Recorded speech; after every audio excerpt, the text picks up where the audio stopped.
living system on our beloved planet is an eloquent expression of the universe's astonishing ability to come into perfect balance, and then to do what life is meant to do, to thrive. Thriving is the natural flow of life.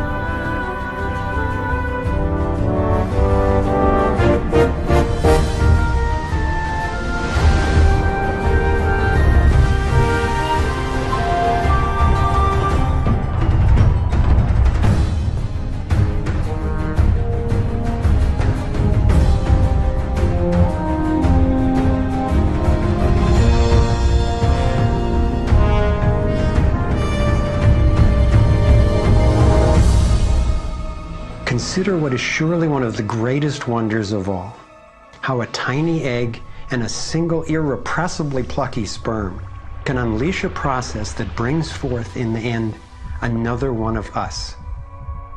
A being of vast ability and unlimited potential, with a brain capable of complex and soaring self-reflection, legs made to dance and run, fingers nimble enough to weave a basket, play a violin, caress a face.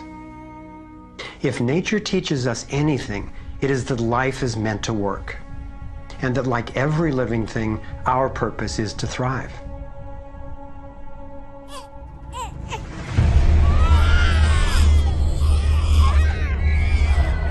And yet, for the majority of people on the planet, life is not about thriving. It's about surviving, just trying to hang on. Is this really the best we can do?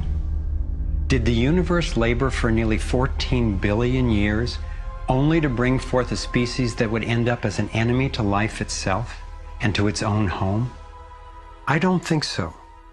My name is Foster Gamble, and I have spent nearly a lifetime trying to figure out what happened.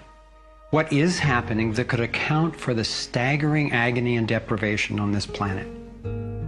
As a young man, driven by the misery I saw and by my fear for our survival, I set out on a journey, seeking to answer questions like, is it even possible for humans to thrive? If so, why aren't we? My research led me to places I never expected to go, revealing surprising discoveries that seemed unrelated at first, but which turned out to be crucially connected, as you'll see. I found a code, a pattern in nature that's been embedded in arts and icons throughout the centuries. I believe this code holds the key to a new source of clean, sustainable energy that could completely revolutionize the way all people live. I came to understand how our economic system is rigged, and I found out what we can do about it. My journey revealed ways we can claim our power to create liberating, healthy systems everywhere on Earth.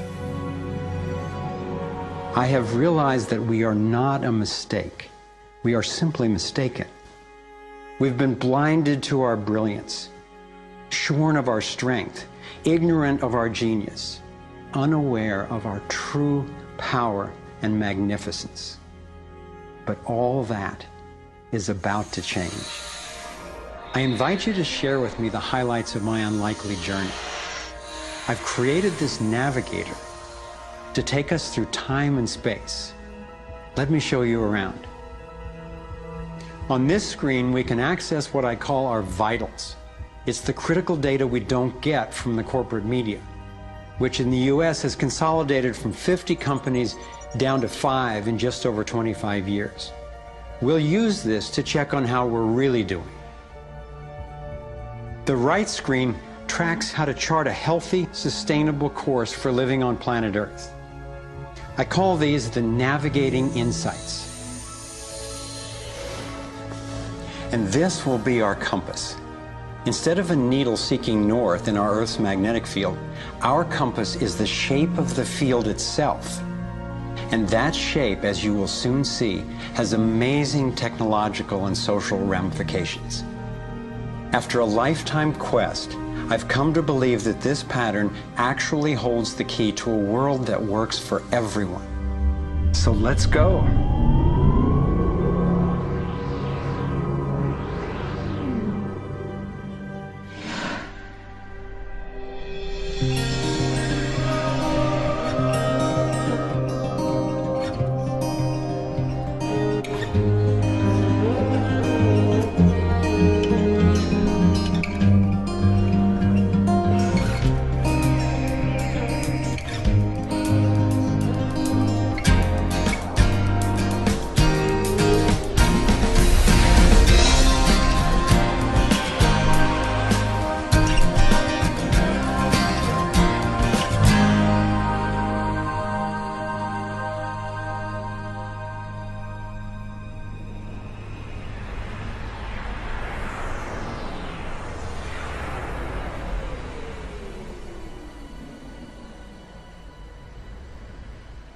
I grew up in a world of privilege and power, attending elite private schools and then Princeton University.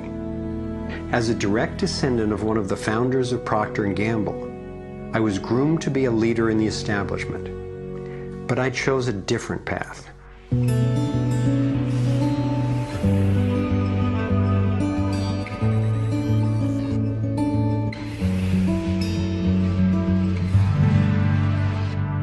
I began to wake up when I was in elementary school. Adults were teaching me that the way to protect myself from a nuclear explosion was to duck under my desk and cover my head. That's when my serious questioning began. A couple of years later, I had a direct experience of universal energy.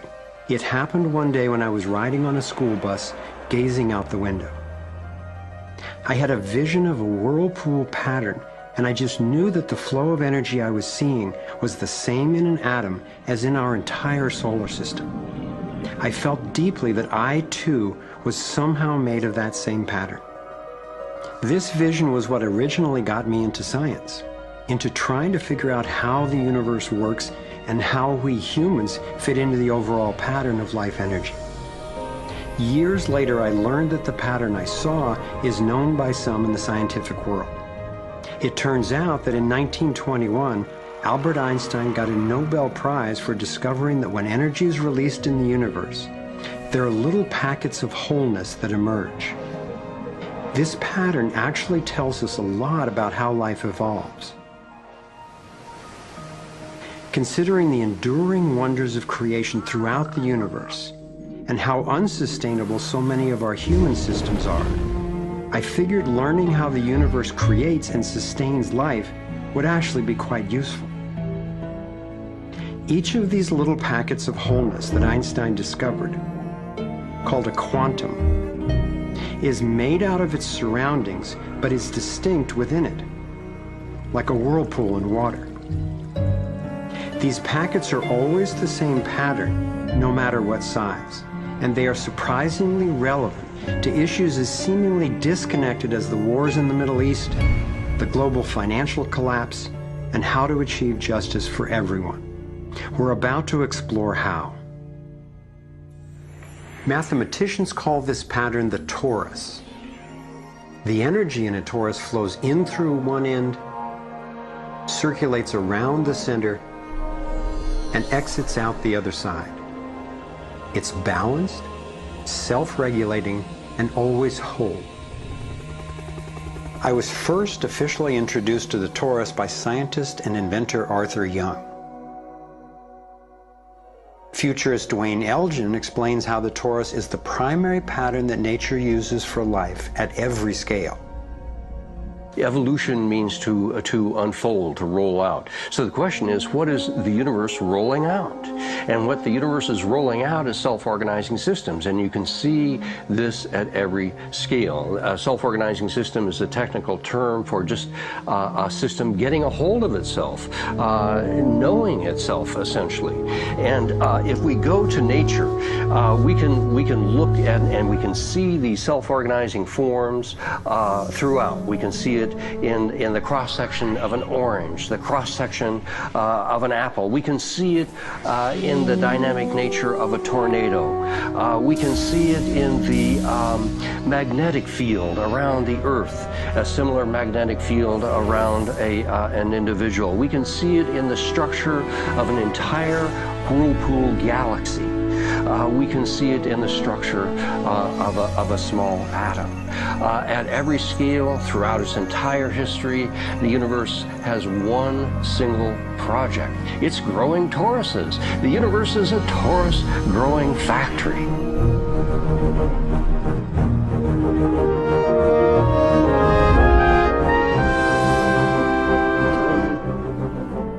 These toroidal dynamics are visible at various scales. One of them is at the galactic level, which are huge spinning structures with billions of stars in it. Looks like typically big arms of galaxies spinning around, and they have vortices that goes from the center out to the edge of the galactic halo that surrounds them. Stars move from this galactic disk out to the halo, down the vortices, and back out again. Stars like Arcturus, for instance, we know have done that path already.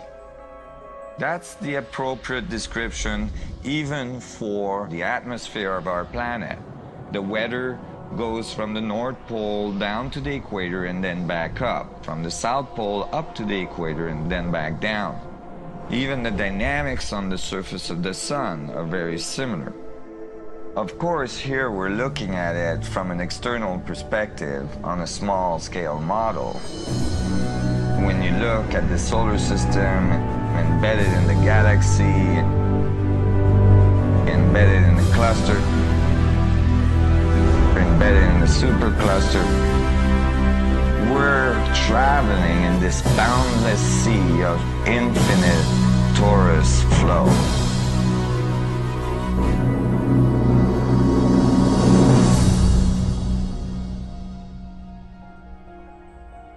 The torus is like the breath of the universe.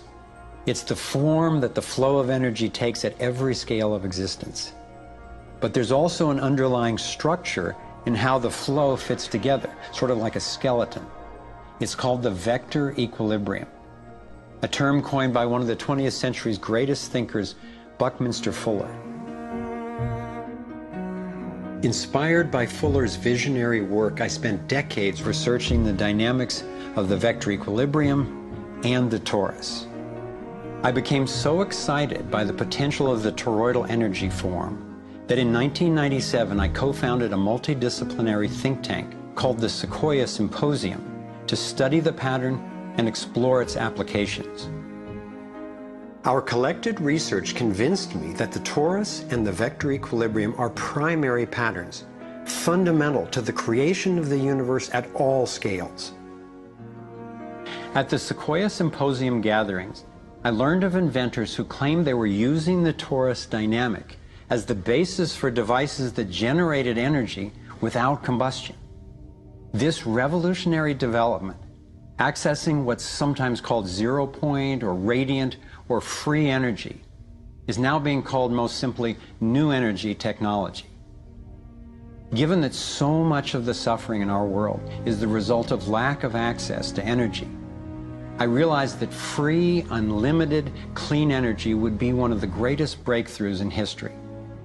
It could not just improve, but actually transform the quality of life on this planet. So I began to wonder who else knew about this pattern, or about this powerful potential energy source. Some of the scientists at the symposium showed me how the torus has been encoded by different cultures for millennia. Apparently, ancient cultures had embedded this code in the most enduring forms then possible, in stories, in icons, in alphabets, and buildings. Here we are at one of the world's oldest sacred sites, the Osirian Temple at Abydos, Egypt. Very little writing is found in the Osirian Temple. However, there is one very significant piece of information in that temple. It is a very faint but clear and precise drawing. It's not etched into the rock, it's not carved, it's burnt into the atomic structure of the rock in some extraordinary way. Nassim has decoded the Osirian symbol in 3 dimensions. Since our world is not two-dimensional, it makes sense that codes relaying information about our world also wouldn't be limited to flat designs. His 3-dimensional version of the Osirian symbol starts with the vector equilibrium, a perfectly balanced force field with 12 equal energy lines radiating out. They stabilize its center like the 12 spokes of a wheel.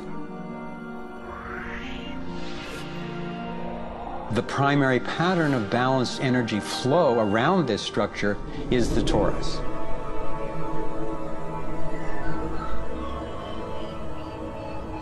Here we expand to the next larger scale, with a total of 64 pyramids called tetrahedra.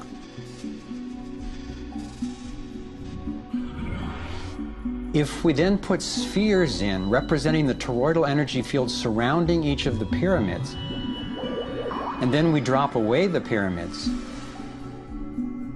we end up with a matrix that is, amazingly, an exact overlay for the Osirian icon, a three-dimensional model of the same pattern that was burned into the rock wall of the Egyptian temple thousands of years ago.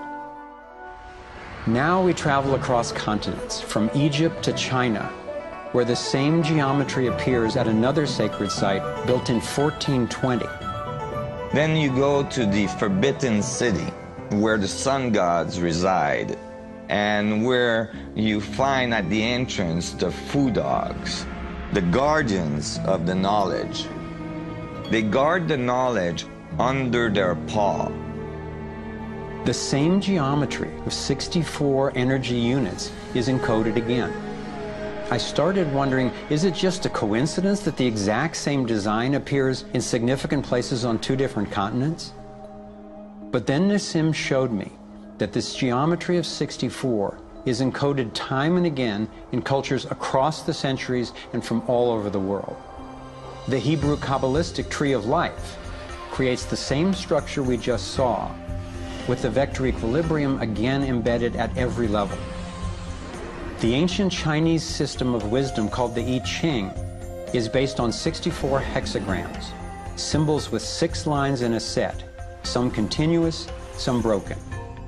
These can be put together as the 6 edges of a tetrahedron, and together would form the 64 tetrahedron crystal.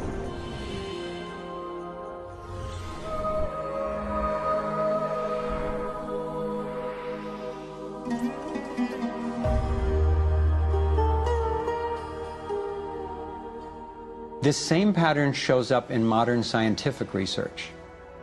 The double helix has an alphabet of 64 codons that are used to encode our human DNA. I had seen that there was advanced knowledge of the living geometry of the universe thousands of years ago, but how on earth did they know about it? Most of the stories of ancient Egypt and Mayan and Incas talk about sun gods coming to the earth and teaching them engineering and writing and all of their science.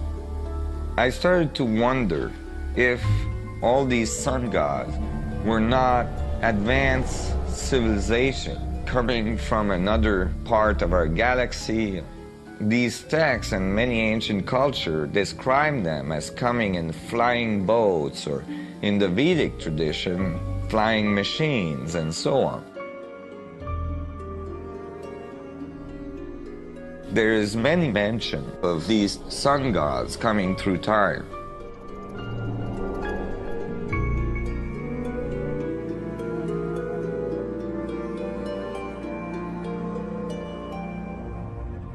Could these early pilots from beyond our world be the ones responsible for sharing the knowledge of this code? Could they actually be tapping its power to propel themselves through the cosmos? This isn't where I thought my research would lead me, and these notions were rocking my world. But Nassim has impressive evidence to back up his theories, and I could see no other rational way advanced math and physics concepts would have been recorded over 3,000 years ago. I sought out one of the most knowledgeable investigators, Dr. Stephen Greer, the founder of the Center for the Study of Extraterrestrial Intelligence. He's conducted hundreds of interviews with top-ranking government and military witnesses.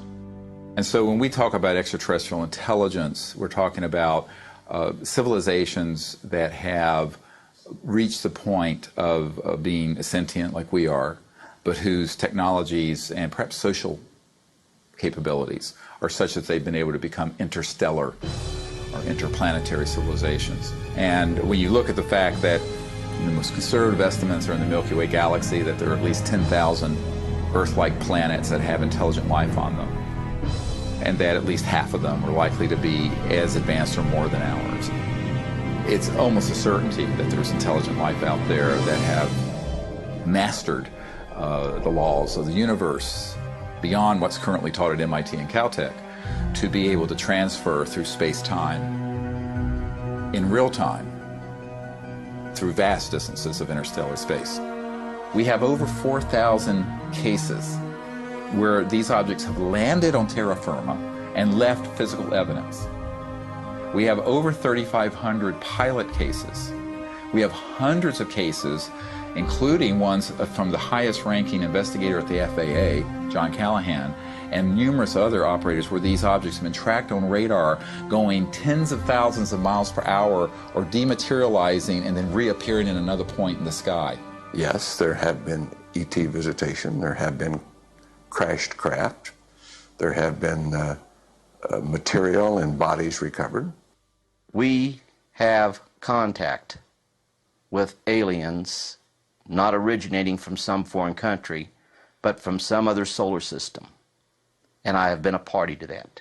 There were documents that I have seen that refer to the Roosevelt having several instances of UFO flyovers, and particularly after they took on board nuclear weapons. And my SEAL told me, Jordan, this, what have you got in your log? This never happened. The crew going on duty and the crew coming off duty all saw the UFO just hovering in midair. It was a metallic, circular object, and from what I understand, the missiles were all shut down. That means they went dead, and something turned those missiles off. Now, remember, all this stuff is flying at several thousand miles an hour. So this thing fires a beam of light at the warhead, hits it, and then this thing flies up like this. Meanwhile, we're all going like this, fires another beam of light, goes around like this, we're going like this, fires another beam of light, goes down like this, fires another beam of light, and then flies out the way it came in. And the warhead tumbles out of space. The feeling at the time was that it must have been extraterrestrial. They took the film and they spooled off the part that had the UFO on it, and they took a pair of scissors and cut it off. They put that on a separate reel, they put it in their briefcase, they handed Major Mansman back the rest of the film and said, here, I don't need to remind you, Major Mansman, of the severity of a security breach. We'll consider this incident closed. But who do you tell that you were involved in a UFO incident without them looking at you like you ain't wrapped too tight?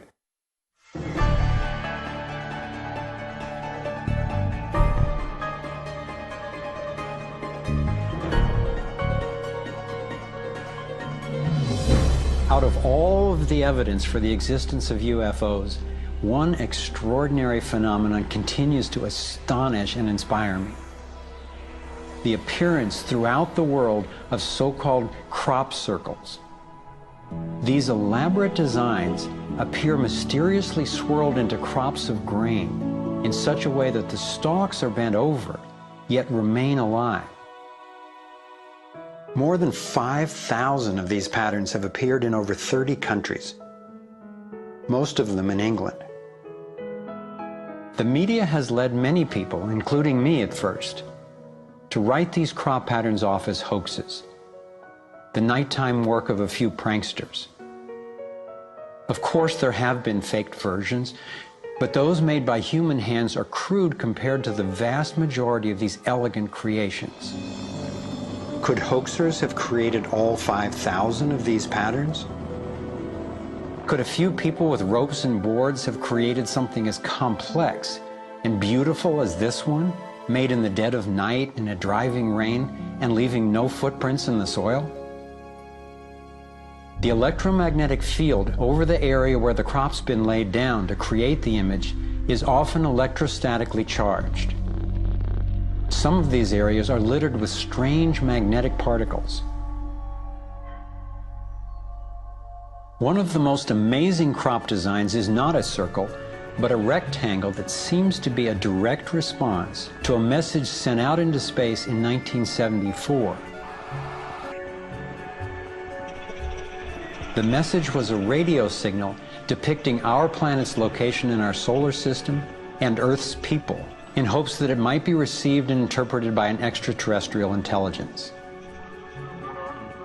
27 years later, in 2001, this crop design appeared in England, along with what could be a self-portrait of the sender. This message matches the format of the NASA signal and describes a different solar system from ours, a picture of the sender, non-human DNA, and a microwave antenna they apparently used to communicate, rather than the radio antenna that we used. The antenna symbol had appeared a year earlier in exactly the same field, right next to a working radio wave antenna, like the one NASA used to send out the original signal. NASA continues to officially deny extraterrestrial contact of any kind. And yet, year after year, these spectacular creations appear.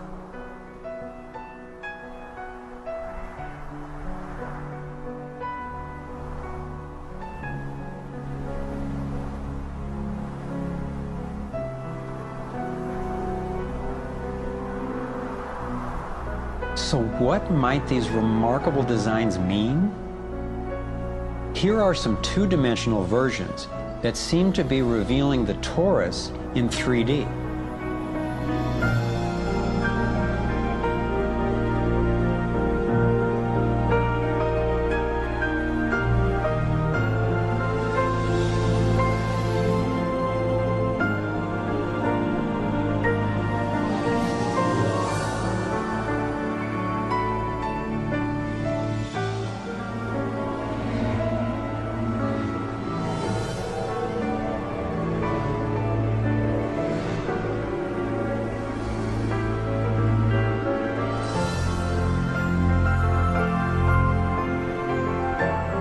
And here is the vector equilibrium.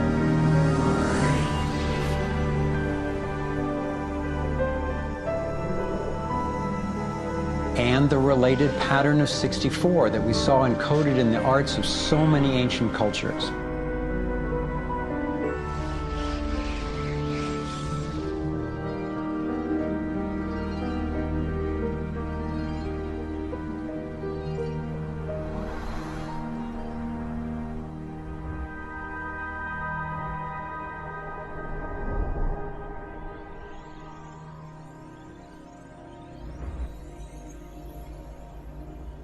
When I saw the coherence between the crop circles and the ancient encodings, I thought regardless of whoever created them and wherever they're from, there must be an important purpose to these designs.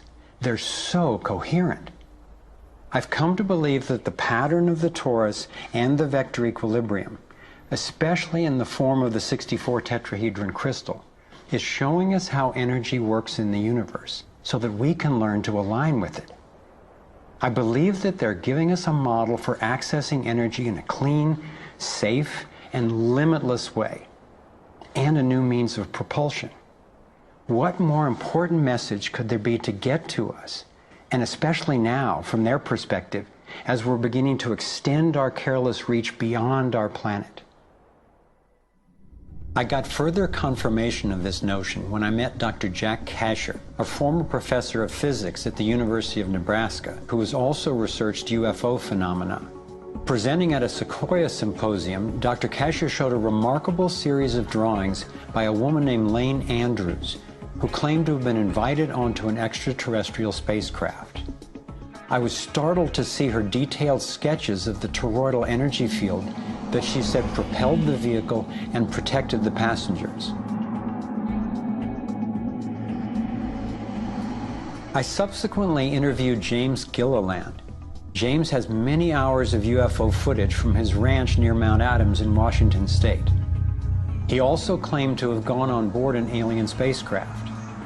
What blew my mind was that he had never met Lane Andrews and had no knowledge of her experience, yet he described a phenomenon that was amazingly similar: numerous ships with spinning rings of light. Could it simply be coincidental that James and Lane described the same torus dynamic, and that both of these people have been harassed extensively by government and military agencies? To some, the idea of UFOs may sound crazy, and yet from another perspective, it is completely plausible. The Earth is about 4.5 billion years old. That's 4,500 million years old. What if there's another planet that's almost exactly like us? Almost exactly. 4,501 million years old. They're a million years ahead of us. And on a galactic scale, they're almost our twin brothers. So where are we going to be in a million years? We'll have solved all these problems, and there's another way, whether it's wormholes or warping space. There's got to be a way to generate energy so that you can pull it out of the vacuum. And the fact that they're here shows us that they found a way. This is a major shock to the human system that is in process. I understand why people in our generation, people who aspire to positions of political leadership, etc., never dare go near that question, because it's a worldview challenge. It's a fundamental worldview challenge. So here we are, a relatively immature species struggling with possible self-destruction. If aligning with the torus does hold the key to a new form of clean, safe energy access, imagine the implications. This could be the most important technology breakthrough of our times. So who wouldn't want to have an energy source that's unlimited and freely available? That turned out to be a key question, and that's what led me down the next rabbit hole.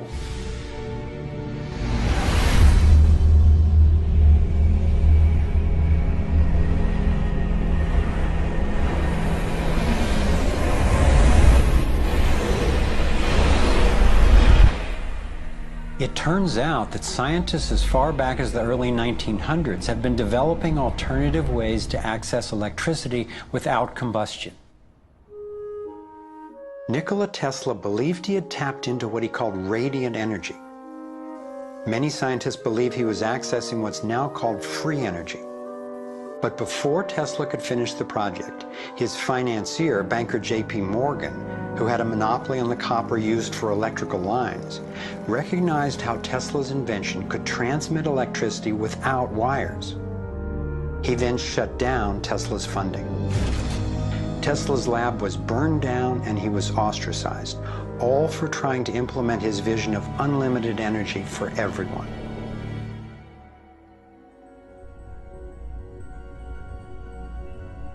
A modern-day inventor, Adam Trombley, was inspired by Tesla's work and by the possibilities of the torus. Trombley built a dynamo, a direct current generator that accessed electrical power right out of the air. We were trying to demonstrate that by mimicking the magnetic field of a planet and rotating this device, we could actually create a dynamo that would work. And in fact, it did work, and it does work.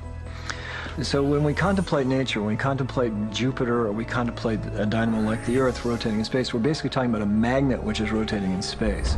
And the lines of flux of the magnet are pouring down and through in this toroidal pattern of the magnetic field. It's also expanding and contracting. It's breathing. It's taking in the energy of space literally and transforming it. Right here in this toroid, we have enough energy to transform the entire Earth. And that's not just a theoretical statement, it's literally true. To contemplate the implications of this means that every single place on Earth suddenly has power. Every single person on Earth suddenly has power. We have universal abundance. Trombley had been invited to demonstrate one of his generators at the United Nations and the U.S. Senate. But these events were undermined by the first Bush administration. Then the device itself was taken in a government raid. Trombley's experience isn't unique. Almost every time I found an inventor with a promising new technology in the field of free energy, he told a similar story of suppression. Inventor John Bedini began working with Tesla's theories of radiant energy decades ago and has produced an assortment of battery charging devices that generate more energy than it takes to run them. He announced that he was going to start offering them at low cost. Soon after that, he was attacked in his lab and warned not to produce the devices. For his own safety, he had to let go of marketing free energy. These are all devices from labs I personally visited.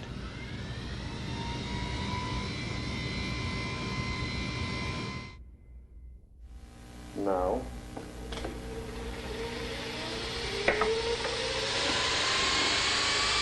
Now, the quality of this footage is obviously poor, and I'm not expecting this to convince you. My point is that being there with these inventors, accompanied by experts, and seeing these new energy devices in operation convinced me that the technology is real. And the implications of that to me are absolutely thrilling. Canadian John Hutchison not only created some free energy batteries, but also used Tesla's theories to counter gravity, to make objects float. This could revolutionize the field of propulsion. His lab was raided and equipment was taken by police and government officials in 1978, 1989, and again in 2000.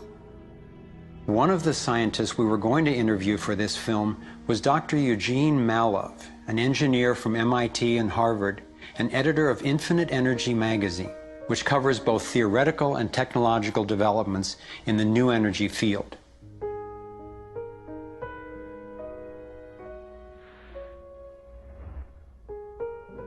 Dr. Malov was mysteriously beaten to death in 2004. If these inventors were all hoaxers and charlatans, I wondered, why are they being suppressed so consistently and so brutally? I asked free energy inventor Adam Trombley why he thought this technology was being suppressed, and if the UFO phenomenon was related. We've had major military people at great risk to themselves say, yes, these things are real. Why do you think the military-industrial complex doesn't want that statement to be made? Because you start thinking about what kind of technology is behind that. That's the bottom line. The suppression of UFO phenomena is hand in hand with the suppression of so-called free energy. The energy is extracted from the fabric of the space around us, which means it cannot be metered. That is a direct threat to the single largest industry in the world, energy. It's goodbye ExxonMobil, goodbye oil, goodbye coal, goodbye linear transmission of electricity through power lines, all that gone. Unfortunately, it's someone's $200 trillion piggy bank. The proven oil and gas and coal reserves are worth north of $200 trillion.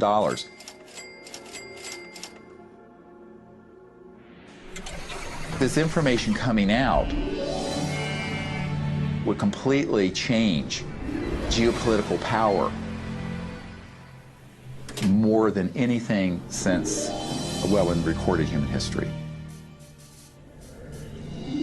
And it would happen in a generation. I started to examine the breakthrough solutions, and much to my surprise, these concepts have been proven in hundreds of laboratories throughout the world, and yet they have not really seen the light of day. Rather than smashing things together and trying to control the explosion, these new technologies rely on blending, of dancing with what naturally is. The common denominator of all the free energy devices I've seen is that they mimic in one way or another the torus energy shape. You don't have to believe in free energy technology to be concerned about the repression of ideas and inventions. I found myself thinking, what better way to justify our dependence on oil, coal, nuclear, and other dangerous and dirty technologies than to claim there are no better, cheaper alternatives? It was my beloved wife and creative partner, Kimberly, who kept bringing me back to the human implications of my scientific research. For me, as intriguing as the torus and ETs and free energy are, the most compelling question was, would understanding these things really help alleviate human suffering in any way? And it turns out it can. So much of the pain on the planet has to do with the lack of access to energy. Can you stay warm? Can you get food and water? Can you get hospital care? All that has to do with energy access. If there is a fundamental pattern, which makes sense to me that evolution would be efficient in that way, and we can align with that pattern to create new technologies that will solve these problems, then it's worth it to me to open my mind to these socially taboo subjects. If the new energy technologies were to be set free worldwide, the change would be profound. It would affect everybody. It would be applicable everywhere. These technologies are absolutely the most important thing that's happened in the history of the world. So given the stakes, I decided to ask who's benefiting from suppressing scientific research? Whose wealth and power are threatened by access to clean, free energy? Who has a motive to set up a world where so few have so much and so many have so little? As an independent researcher, I followed one of the cardinal rules of investigative journalism. If a story doesn't make sense, follow the money.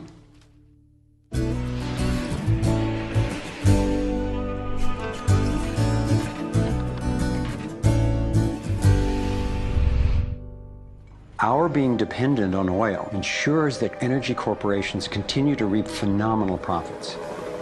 I see them committing huge resources to undermine energy alternatives, to control global reserves, and to maintain high oil prices. They have enough money and influence to suppress anything that might threaten their monopoly.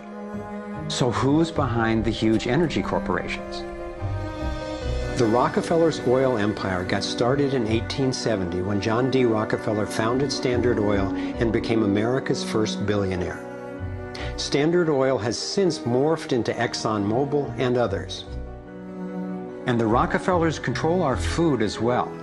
They were primarily responsible for the global shift to large-scale petroleum-based agriculture. I remember the so-called Green Revolution of the 1960s and 70s. Like most people, I thought it was a great thing. It was, however, based on the planting of huge plots with a single crop using vast amounts of oil-based fertilizers, herbicides, and pesticides.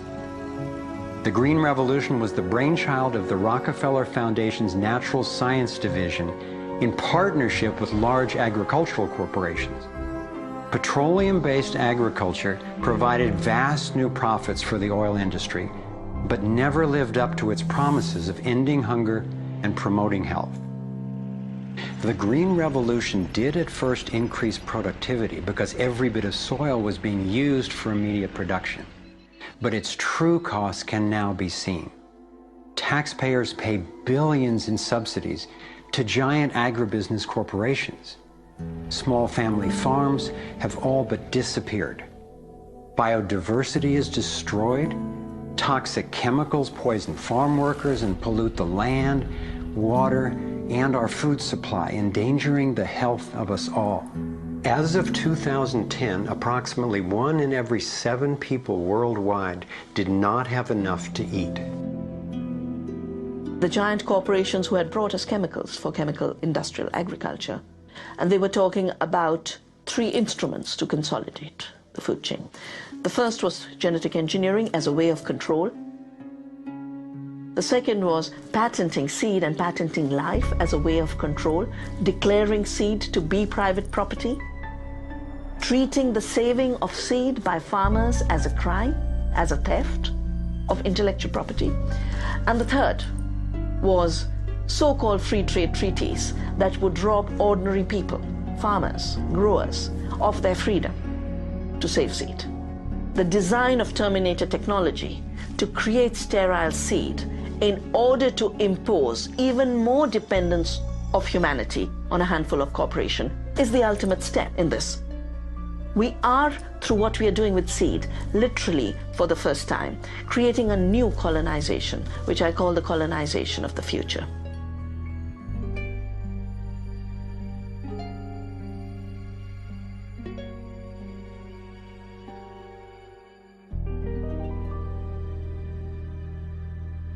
So in 2 crucial areas, energy and food, the same elite banking families and their corporations have taken control, and the consequences have been devastating. For me, it was overwhelming at first to discover such a monopoly of influence, but I knew it was important. Like learning you have a tough but treatable disease. It helps to understand what's causing it and how it operates if the goal is to cure it. So I continued my investigation. If oil and food are controlled by the big banking families, where else does their influence show up? As I followed the money, I began to see this same pattern of control in just about every area of our lives. and I always found the same families in charge, either directly through their banks and corporations or indirectly through their major foundations.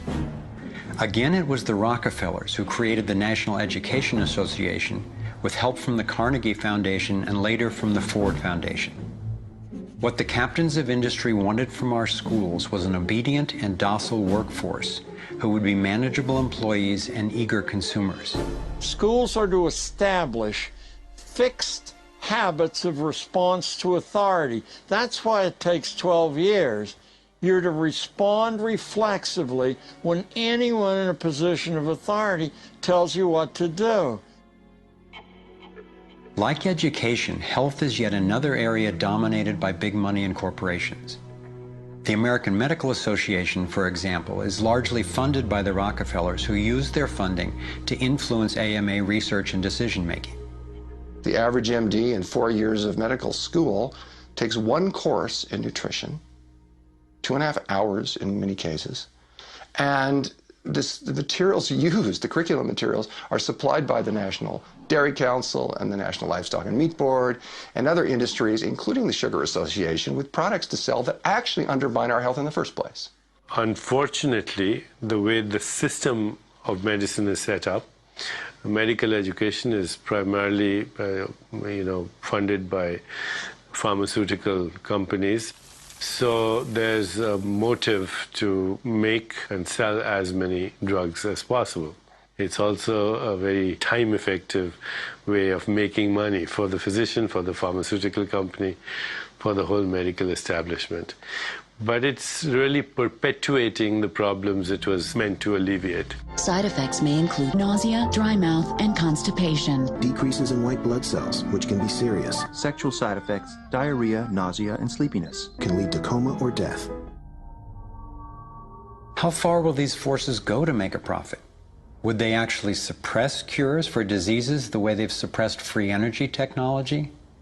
Sadly, my research has shown me the answer is yes. One well-documented example is the case of Dr. Royal Rife. In the 1920s, Dr. Rife invented the most advanced microscopes of his time. He also developed a new technique he called coordinative resonance, which was apparently able to destroy cancerous tumors as well as viruses. In 1934, in clinical trials affiliated with the University of Southern California, Rife's treatment was tested on 16 terminally ill cancer patients. Within 3 months, they were all successfully cured. Soon after, a lab testing Rife's technology was burned down and a frivolous lawsuit was filed. Through the efforts of Morris Fishbein, head of the Journal of the American Medical Association, Rife was essentially shut down and ruined, his brilliant and promising work all but forgotten. It was really hard for me to consider that someone might actually be suppressing cures. And cancer has run through my family like a raging river. I found out that it's all about patents. If a pharmaceutical company can patent and make money from treatment, especially one that we have to keep on using, then that's what we get. Otherwise, we don't even hear about it. It's not just Rife who got shut down. Reen Case had an old Indian Ojibwe formula that was effective. Harry Hoxsey and Max Gerson had natural remedies that worked. But if you go and you look them up, the AMA makes them sound like complete quacks. And that's where following the money has been so helpful, because the same powers who control the AMA and their research and funding control the pharmaceuticals. So there's a multi-trillion-dollar financial incentive to suppress cures that can't be patented. Knowing that cures exist has not taken away the anguish I feel from losing so many people I love to cancer.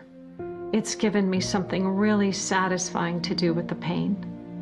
And I believe when we take the love and devotion that we have for everyone who's died and who will die unnecessarily, and direct it to developing and getting these cures out to people who need them, we can break this cancer legacy and heal.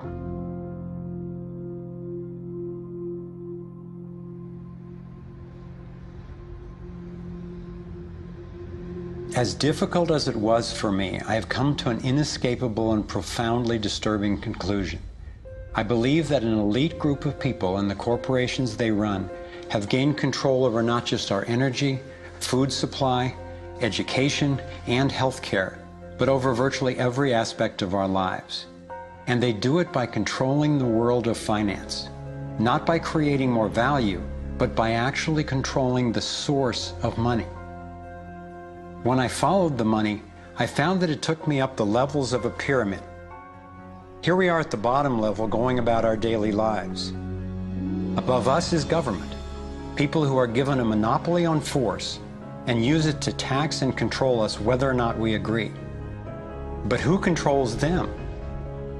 At the next level are the corporations. Many would say that it is now corporations and not nation states that rule the world. They call it a corporatocracy. To acquire the world's resources and control the markets, this corporatocracy must have access to cheap money.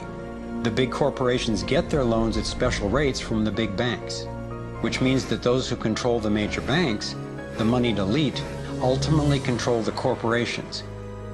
As I've followed the money, I've learned that almost everything I once believed about money is simply not true.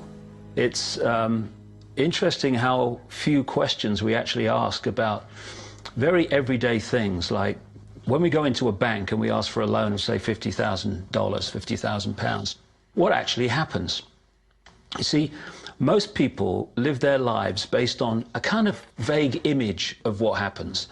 What actually happens is you ask for £50,000, they type into your account £50,000. That's all they do. They don't mint any coins, they don't print any money, they don't move any precious metal anywhere. They just put £50,000 into your account on a computer screen. From that moment, you start paying interest on money that has never, does not, and will never exist. It turns out that banks actually have about 9 times as much money loaned out as they have on reserve in their vaults.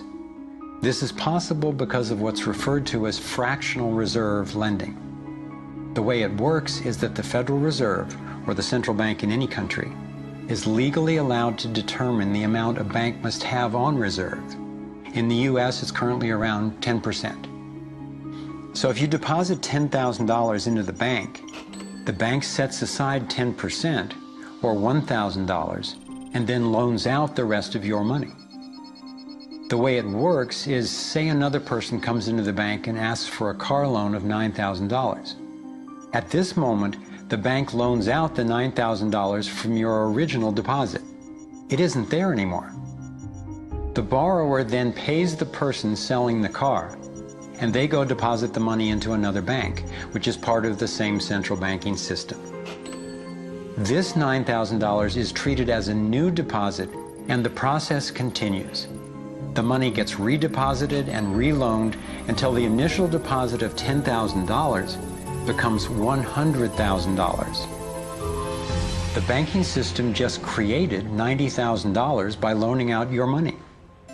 Apparently it began with the goldsmiths in the 17th century, when people were trading in gold. Gold was heavy to carry around, so people stored the actual metal in vaults and traded receipts instead. Those receipts were the first paper money. Since only a few people would withdraw their gold at any given time, the vault owners, basically the new bankers, began creating receipts for more metals than they actually held. They loaned out those receipts and charged interest on money, gold, that they didn't really have. That's how our so-called fractional reserve system was born. In this system, the bankers get to make up money out of nothing, while the rest of us have to work hard to earn it. It has created a modern form of serfdom where the mass of society is now working to pay off their debt to the banks.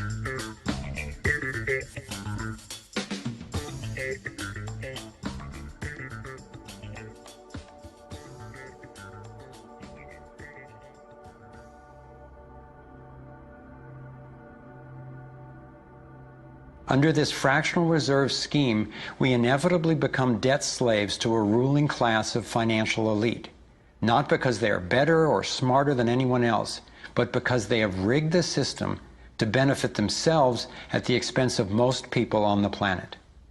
Catherine Austin Fitts is an expert on this issue. She was an Assistant Secretary of Housing and Urban Development under President George Bush Sr., and then an advisor to the Clinton administration. Let's set up a game of Monopoly and you want to buy Park Place.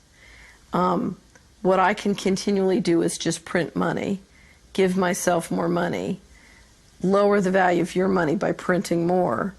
No matter how hardworking you are or how successful you are, I can always end up buying you for free. So how come if you or I make up money, it's called counterfeiting, but if the banks do it, it's increasing the money supply? How did the banks get this power?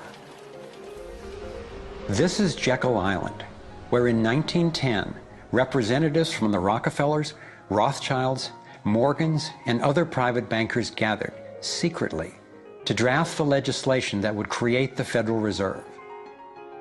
Ed Griffin literally wrote the book on what happened at Jekyll Island. Central banks are banking cartels which have gone into partnership with the respective governments in the countries where they operate. And they've been given monopolistic power over the creation of the nation's money supply. That's what the politicians handed to them as a gift, you might say, for the partnership. Now, in return, what did the bankers do for the politicians? They promised to create money out of nothing, now that they've got this legal power to do it anytime the government needs it. And since 2008, we've witnessed the greatest fake money printing run in recorded history.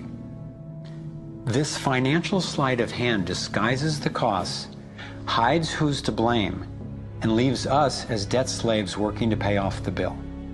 I found it revealing that in the same year the Federal Reserve was founded, 1913, the Internal Revenue Service was also established. An income tax was then instigated so you and I would have to pay the politicians' debt plus interest to the bankers. The problem is we have a privately owned central bank system in the United States disguised as a government-owned system. Now, if you look in the telephone book here in the Washington, D.C. area, you look up for Federal Reserve in the blue government pages, it's not there. It's in the white pages right next to Federal Express. It's a privately owned central bank. What is the proper relationship, what should be the proper relationship between a chairman of the Fed and a president of the United States? Well, first of all, the Federal Reserve is an independent agency, and that means basically that there is no other agency of government which can overrule actions that we take. There is no other agency of government which can overrule actions that we take. We have a private bank that prints money on behalf of the Treasury. The Federal Reserve prints money on a debt-based system which creates scarcity. But it puts a group of insiders in a position of having access to all the data about the economy when we don't. So you have a small group of bankers who understand the data on how the money works in the economy, and it gives them the ability to print money in a way that the insiders are protected and everybody else is drained. Catherine went on to compare a healthy economy to a vibrant torus, balanced, freely flowing, and energized throughout, in contrast to what's happening in our current economy. What you have is a system that's very dynamic, and it's trying to optimize. But intertwined in the core of it, you have a tapeworm. The way a tapeworm works in your body is it injects a chemical into your body that makes you crave what's good for the tapeworm and bad for you. You have a parasite that's very much manipulating and engorging itself at the expense of the whole. We live in a tapeworm economy where the financial elite are the tapeworm and they're feeding on us.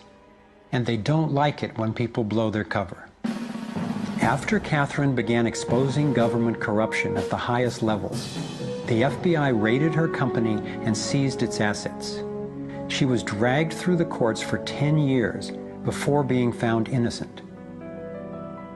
So we've got the Federal Reserve, a privately owned corporation with a monopoly on creating money, but with no accountability. backed up by a government with a monopoly on force. The country got sold on the Fed as an institution that would help stabilize the economy and remain independent of politics. But in fact, in close to a century of existence, the Federal Reserve has done just the opposite. Since they took charge, we've been robbed through inflation, and the purchasing power of the dollar has declined more than 96%. And the wealth gap makes it clear most of the money is going to a very few. Only 16 years after the Federal Reserve was in power, America experienced the Great Depression. My research revealed that before the big crash in 1929, the elite bankers pulled their money out of the stock market. After the crash, they used that money to buy up cheap stocks and smaller failing banks for pennies on the dollar. Among the bankers who consolidated their wealth this way were the Rothschilds, Rockefellers, and Morgans. A similar scenario played out in the 2008 financial collapse, with the same bankers benefiting. In the years leading up to the collapse, the biggest banks, including Bank of America, Citigroup, and Chase, controlled by the Rothschilds, Rockefellers, and Morgans, were bundling and trading bad loans that they knew would eventually fail. It's like putting rotten oranges in a box and selling them as grade AAA. The bundlers of the debt knew it was only a matter of time before someone would open that box and see that the content was worthless, since they were the ones who packed the boxes in the first place. When the rotten oranges, what we hear about as unsound loans, derivatives, and credit default swaps, were finally discovered, everyone was impacted. People lost their homes, their jobs, their businesses, and their retirements. Meanwhile, the biggest banks who created the problem in the first place were the ones who got bailed out. Why is that? Why would the Federal Reserve give trillions to the banks, even though the majority of Americans were against bailing them out? And why not help those most in need rather than the perpetrators of the financial collapse? My research led me to believe that the same people who created the Federal Reserve, the Rothschilds, the Rockefellers, and the Morgans, still control it, and they use this scheme to bail themselves out at our expense. Many of the banks created are still the most powerful lobby on Capitol Hill, and they, frankly, own the place. I'm convinced that the near collapse of the economy in 2008 resulted from an orchestrated pump-and-dump scheme designed and executed by the big bankers to consolidate wealth and power. David Icke explains how he sees the Federal Reserve rigging the so-called business cycles. Stage one, it's like throwing a fishing line out. Stage one, you put lots of money, units of exchange, into circulation. You do this by pushing interest rates down, by making lots of loans. This is the part of the cycle we call a boom. Because there's lots of units of exchange in circulation, there's lots of money changing hands. That generates lots of economic activity. That generates jobs. And as more and more money is spent, there's more demand. So companies take out more loans of fresh air money to increase their production. People get confident in their everyday lives. Hey, you know, I work for this company, they've got lots of orders, it's really going great, my job's safe, I tell you what, we can have a bigger house. Then they start to change it. What they do is they pull the fishing line in. They push interest rates up. Now, fewer people, are taking out loans, and they make the criteria for having a loan from the bank stronger anyway. And also, now, as interest rates have gone up, a larger part of people's income is going to pay back the extra interest and not being circulated in buying things.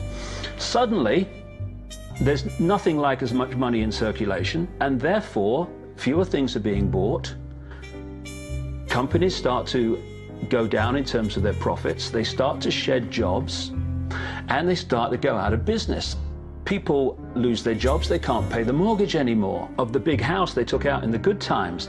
Now what the banks are doing is starting to reel the fishing line in, because as they go bankrupt, companies and individuals, the banks get the real wealth, the property, the land, the resources that they had signed to them for lending merely figures on a screen. Now this economic cycle of fishing line out, fishing line back, lots of units in circulation, pull them in, has been going on for centuries. And what it's done, it's stolen and accumulated the real wealth of the world in the hands of the few.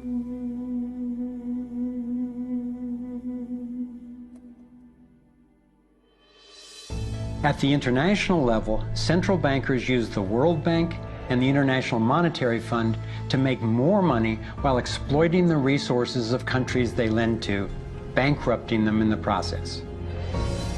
The central bank of central banks is the Rothschild-created Bank for International Settlements. The elite are positioning themselves to control access to virtually everything we need to survive.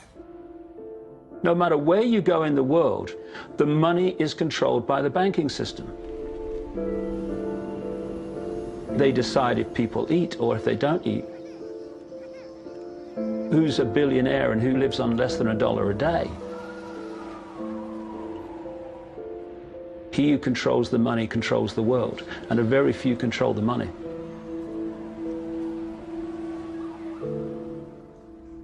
At this point, my view of the world had been turned upside down. I was struggling with the realization that the failure and suffering of so many is actually success and fulfillment for a few. The elite central bankers who fooled the world into letting them create money. They already have vast fortunes, so what is their end game? What is their ultimate agenda?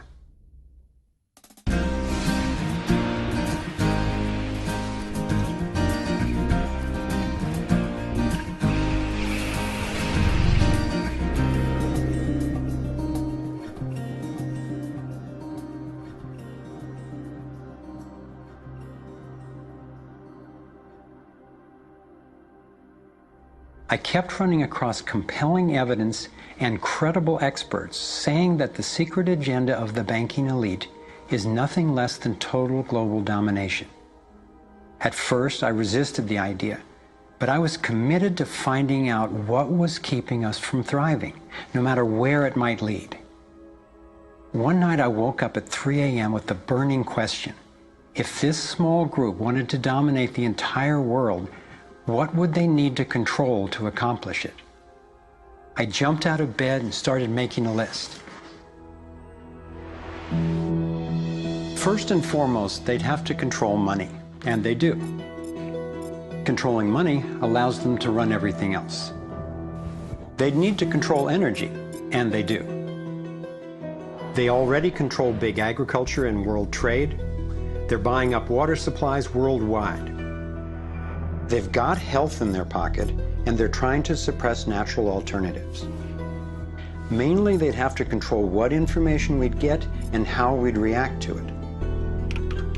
In America, the internet, our greatest tool for communication and grassroots organizing, is currently not controlled or censored, but its open status is being attacked from all sides. Governments, corporations, and the United Nations are all attempting to take control. For complete domination, dissent has to be controlled. They'd need to take away our rights, spy on ordinary citizens, and track every aspect of our lives. As the day dawned, I knew that a powerful elite had almost everything set up to rule the world. And I had the frightening realization that Big Brother is not just coming, he's here now. We are already in the Matrix, so how do we get out? To envision that, I realized I needed to discover what their ruling structure looks like and how it works.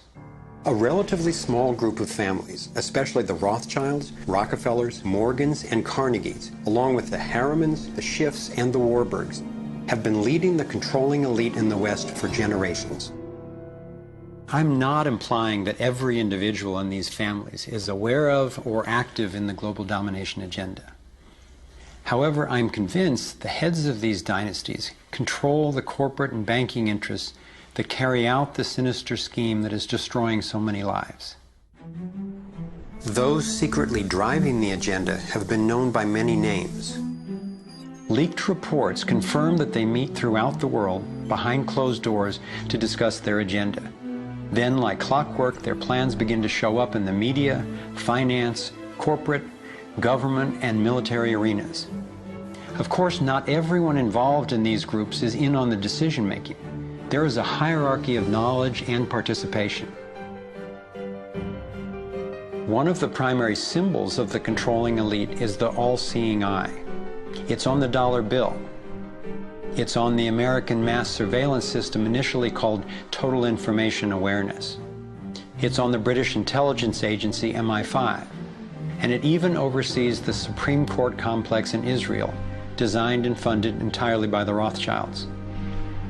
I believe they've taken the majestic image of the Cheops pyramid and its legendary metallic capstone and perverted the meaning to represent those at the top being able to track and control all those under them.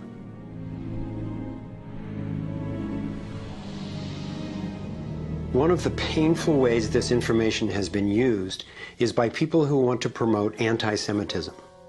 They wrongly call this a Jewish agenda and continue the ongoing racism that undermines and destroys so many lives. Let me be clear, this is definitely not a Jewish agenda. It's been documented that central bankers even funded both sides of World War II, as well as some of the corporations associated with Hitler's atrocities against the Jews. Since these people have more money than their families would need for generations, and since they have the power to create money, I don't believe wealth is their end goal. After you have all the material things that you could possibly want in life, what is left to excite you? And for many people, the answer is power, global power.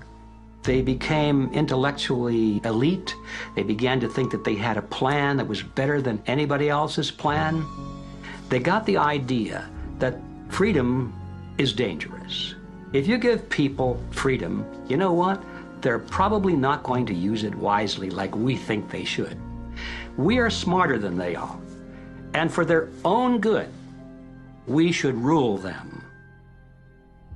As I came to accept the idea of a ruling elite planning for total global domination, I began to hear these same people actually talking more boldly and publicly about it, only they call it the New World Order. When we are successful, and we will be, we have a real chance at this New World Order. It is a new world order with significantly different and radically new challenges. A new world order can be created. It's a great opportunity.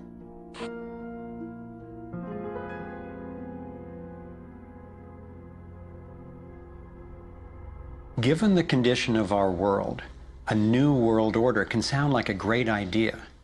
But I had to distinguish between what I was discovering about global domination, a one-world government run by an elite few, and the reality of our global interconnectedness, which is the realization that at a fundamental and even spiritual level, we are not separate, we are all connected. But the agenda for global domination is really the exact opposite. It's a divide and conquer strategy to keep us all pitted against each other, thinking that it's the Democrats or Republicans, the liberals or conservatives who are the problem, when both parties are ultimately serving the same plan. I believe we're heading toward a totalitarian world authority, actually a military dictatorship, run by a tiny elite who have all the power and make all the rules. If they succeed, there'll be nowhere to run, nowhere to hide. Think about it. The whole notion of conspiracy has been so ridiculed that it's socially challenging just to consider it. And there's always a reasonable sounding story to explain any one incident on its own. I personally used to try to justify how the same people consistently ended up with more money and more control by thinking they must just be taking advantage of the situation, but not actually causing it. But after nearly a decade of putting the issues and the evidence together, I am convinced it is not random, and that a few very powerful banking elite families and their political and corporate partners do have an agenda to dominate and control the rest of us.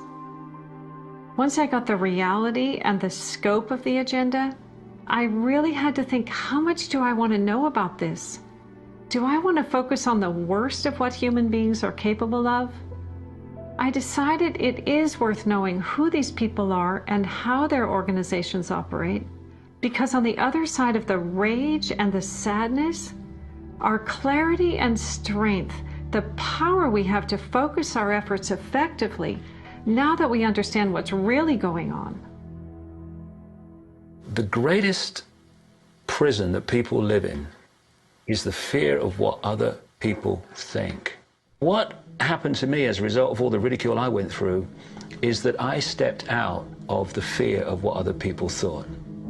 And it's only when you do it that you realize what a prison you lived in before. And what it gave me was a personal understanding of how easy it is for a few to control the many. All you have to do is dictate the norms in society, what is considered right and wrong, moral and immoral, good and bad, sane and insane, possible and impossible. And you build what I call a hassle-free zone. And if you live your life within that zone of perception, belief, and what you say and think, then people will leave you alone because you're normal. Once you step out of that pen and you start to express your uniqueness, what the Illuminati have created is a whole human population of prison warders who are jumping on those that are stepping out of the norm. And it's interesting, when you get to the edge of that hassle-free zone in what you say and you think, you're not thinking, if I do, what about the head of the World Bank? What's he going to say if I do this? No. We're saying, what will my mother think? What about the guys down the bar and the people at work? What will they say? And what the Illuminati have done by creating the norms, they have created an absolute army of people to impose those norms on each other. Their grand strategy for global dominance is already being implemented. They are carving up the world into superstates that transcend national boundaries so that we are easier for them to manage. They have already established the European Union and the African Union. Politicians from the United States, Canada, and Mexico, under the title of the Security and Prosperity Partnership, have been working on the northern part of what could arguably be called plans for an American Union. This has been going on for years without citizen or congressional consent. A Pacific Union is already in process. This is the organizational chart for global tyranny, the structure for complete control. Here are two of the most powerful men in Europe talking about moving to a single world government. It is extremely important that we, in this new ownership of global governance, have, particularly on both sides of the Atlantic, the implementation of the same rules in the same fashion. 2009 is also the first year of global governance, with the establishment of the G20 in the middle of the financial crisis. On the international level, the central banking elite have put huge organizations in place to implement their policies, including the World Trade Organization, the World Health Organization, the World Bank, and the International Monetary Fund. John Perkins is a man who knows from decades of his own experience as a so-called economic hitman how the collusion of banks, corporations, and governments has taken over countries around the world.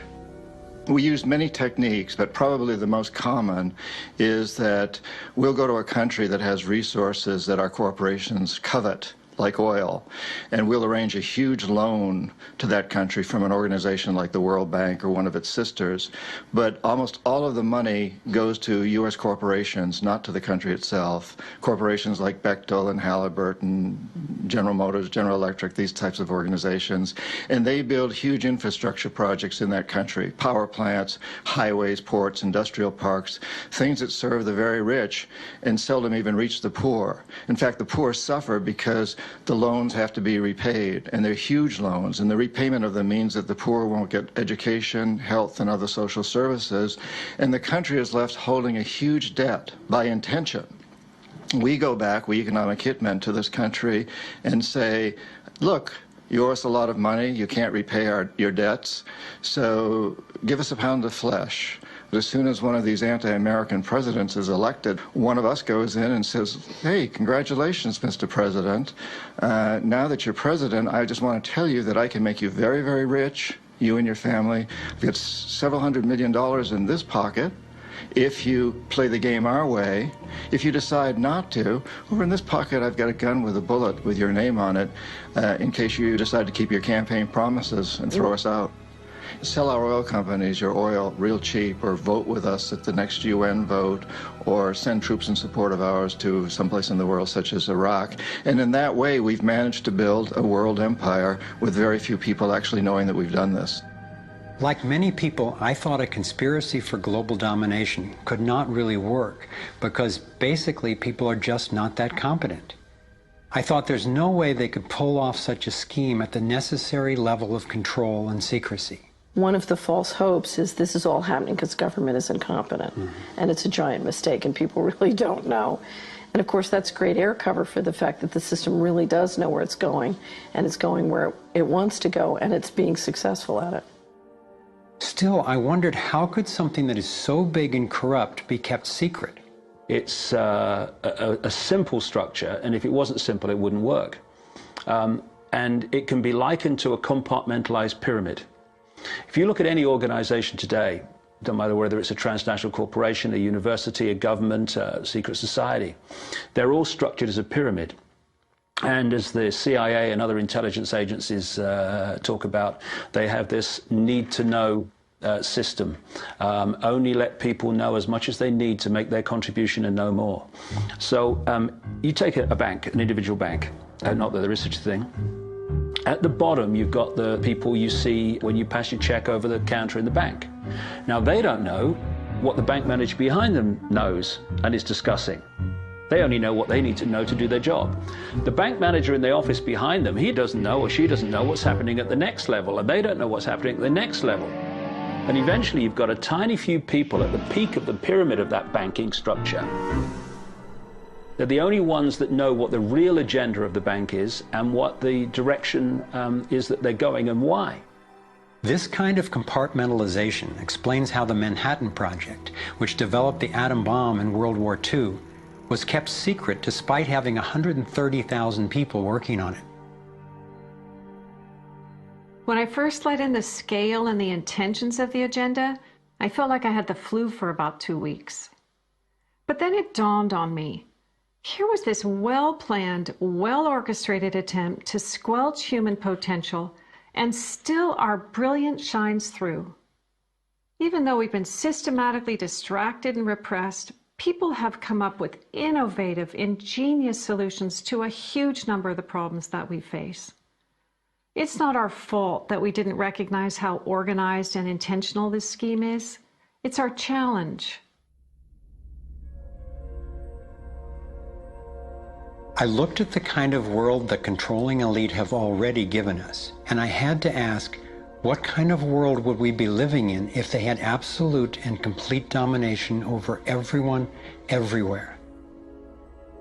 In this new world order of theirs, a tiny number of people would exercise total control over the lives of everyone through a system of intrusive surveillance, violent suppression of dissent, and debt slavery.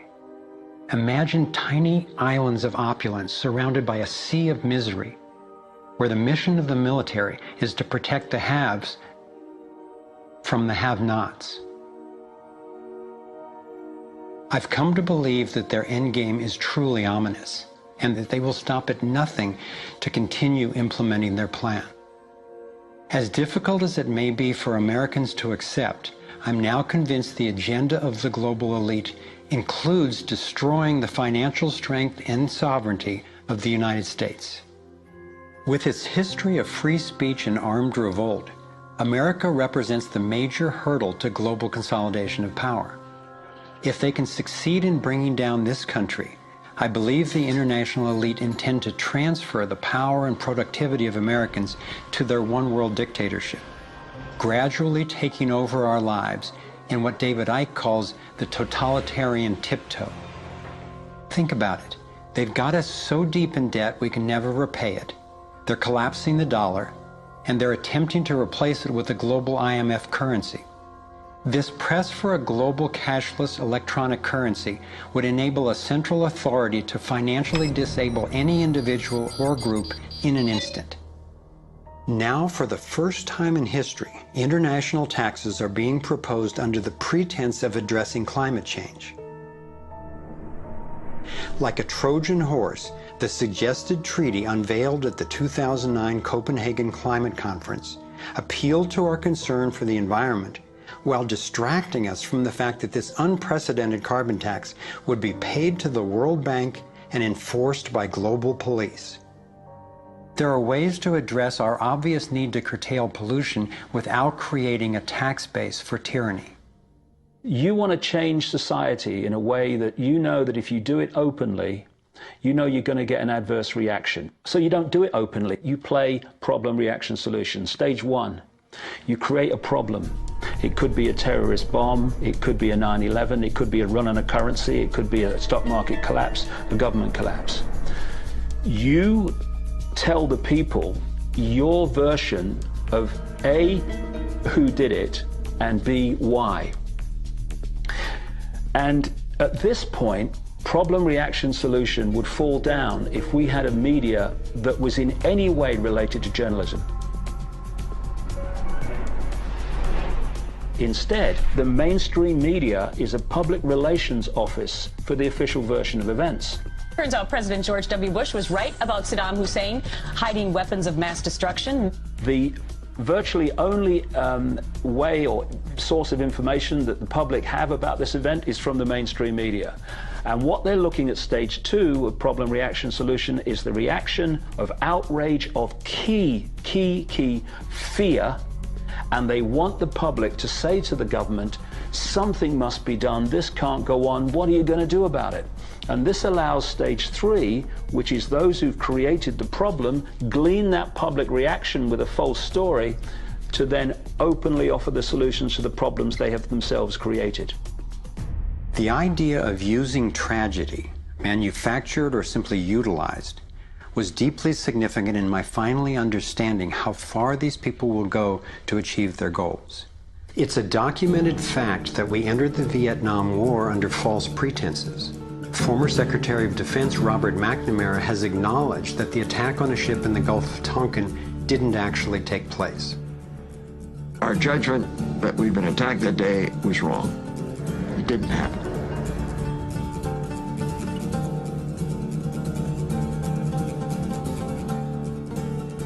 More recently, former President Bush used non-existent weapons of mass destruction as a pretext for invading Iraq.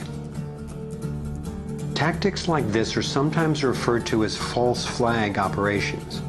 An increasing number of people believe that 9/11 was a false flag operation by the global elite in order to set the stage for taking over Middle East oil and dismantling U.S. constitutional protections. There are lives in the valleys. There are people under fire. There are children at the cannon. There is blood on the wire. There is blood on the wire. There is blood on the wire. There is. Most of what's needed for a police state is actually already in place. Right now in America, any of us can be imprisoned without warning or due cause, and we can be kidnapped, tortured, and assassinated legally if the government decides what we are doing is a threat to their plan. All they have to do is name us as a suspect in their so-called war on terror. We're being watched more and more. In 2010, there were 30 million surveillance cameras recording us in the US alone. When we demonstrate, we're now relegated to what are euphemistically called free speech zones. Zones for free speech? Every phone call and email we send is collected and archived and can be inspected at any time. Our driver's licenses and passports have computer chips implanted in them to track our every move. And now hospital patients are getting these same chips implanted under their skin. In fact, it was Procter & Gamble who developed these chips, initially for tracking their products. It's always offered as a way to help, but even an assistant director of Central Intelligence has admitted it's an entry point to getting all of us chipped for better tracking and control. These would-be controllers, through the U.S. Space Command, have outlined a plan called full-spectrum dominance. Sophisticated satellite surveillance, as well as directed energy and laser weapons, which are already developed, have the ability to target dissenters anywhere on Earth. I believe they are also trying to ensure they can deal effectively with any resistance. FEMA containment camps and railroad cars with shackles have been recently constructed or refurbished all over the United States for use in what officials call times of pandemic or civil unrest.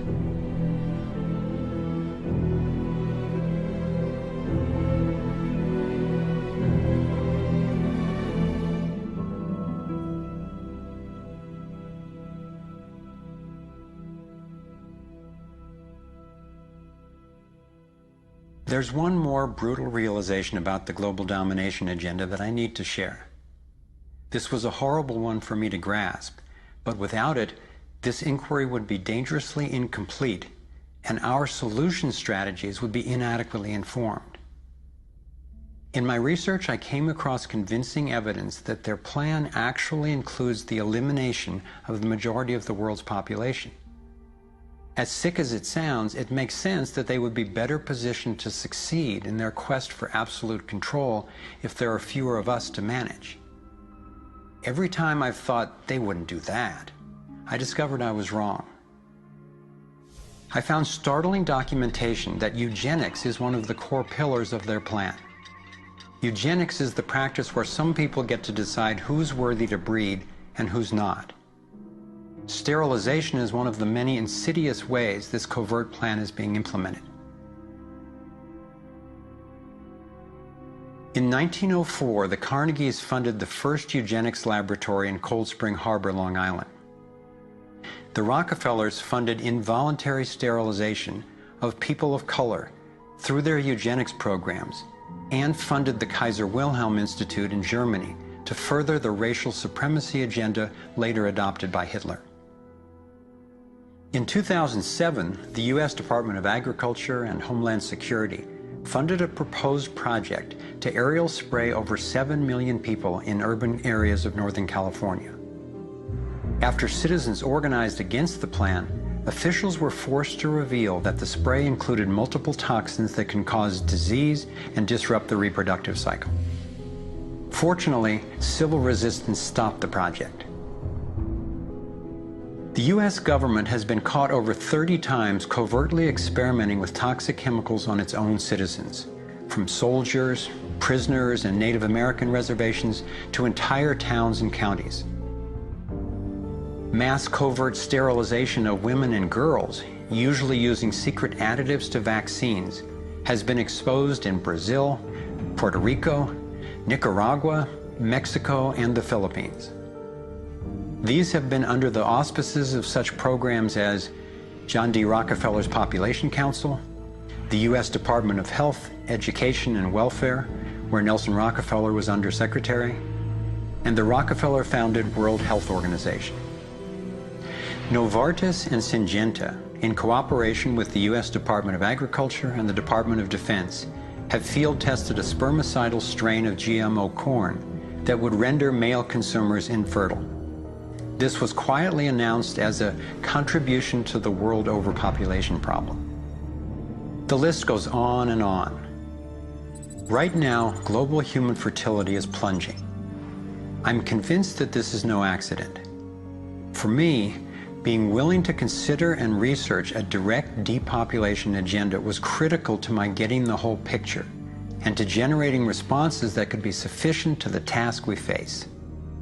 I know this may sound crazy, but imagine that it's 1932 and we're in Germany. If I told you that in the next decade millions of people would be exterminated, you would say impossible. No one would do such a thing.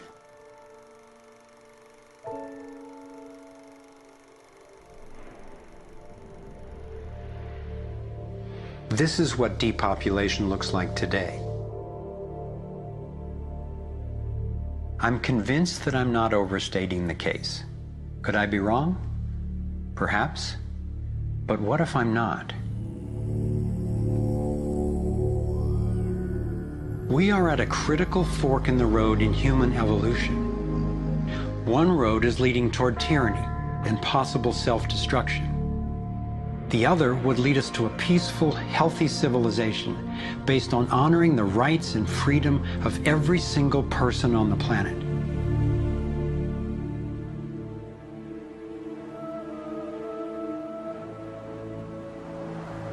To set off in this new direction, it's up to you and me to clear that road. The time has come to say, enough. There is another way. I believe that together we have the knowledge, the resources, and the solutions to meet that challenge.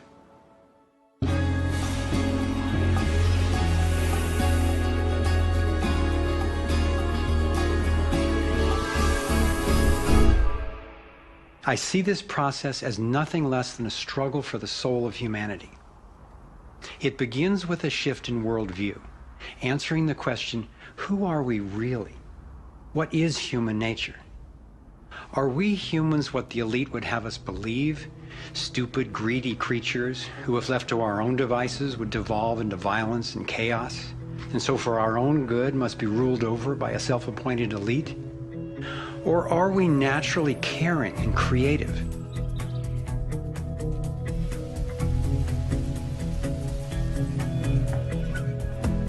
I believe when people are healthy and have what we need to survive, we can create a world based on integrity, freedom, and compassion. A world where everyone can thrive. Which of these two views will shape our future? That's our choice now. The agenda of the ruling elite is the product of a destructive worldview, based on their beliefs that there's not enough to go around, that some people are more deserving than others, and that their own safety depends on maintaining absolute control over the rest of us. In short, their worldview is based on scarcity and fear. But as powerful as they are, the architects of the New World Order cannot create their dreadful vision without our collusion. To stop them, to render their agenda obsolete, we have to wake up. We have to take action. This is like the last effort of a particular phase of civilization. It's its last gasp, really, and I often use the metaphor of the caterpillar becoming the butterfly, because the caterpillar crunches its way through the ecosystem. It's very destructive. It eats 300 times its weight in a day until it's so bloated that it hangs itself up and goes to sleep, and its skin turns into a hardened chrysalis. And then in its body you get these imaginal cells. Biologists actually call them that, forming within the caterpillar's body. The caterpillar's body then actually becomes a nutritive soup for those cells. But what's important about that metaphor is that the old and the new coexist for a while. And it's the job of the caterpillar to preserve its life.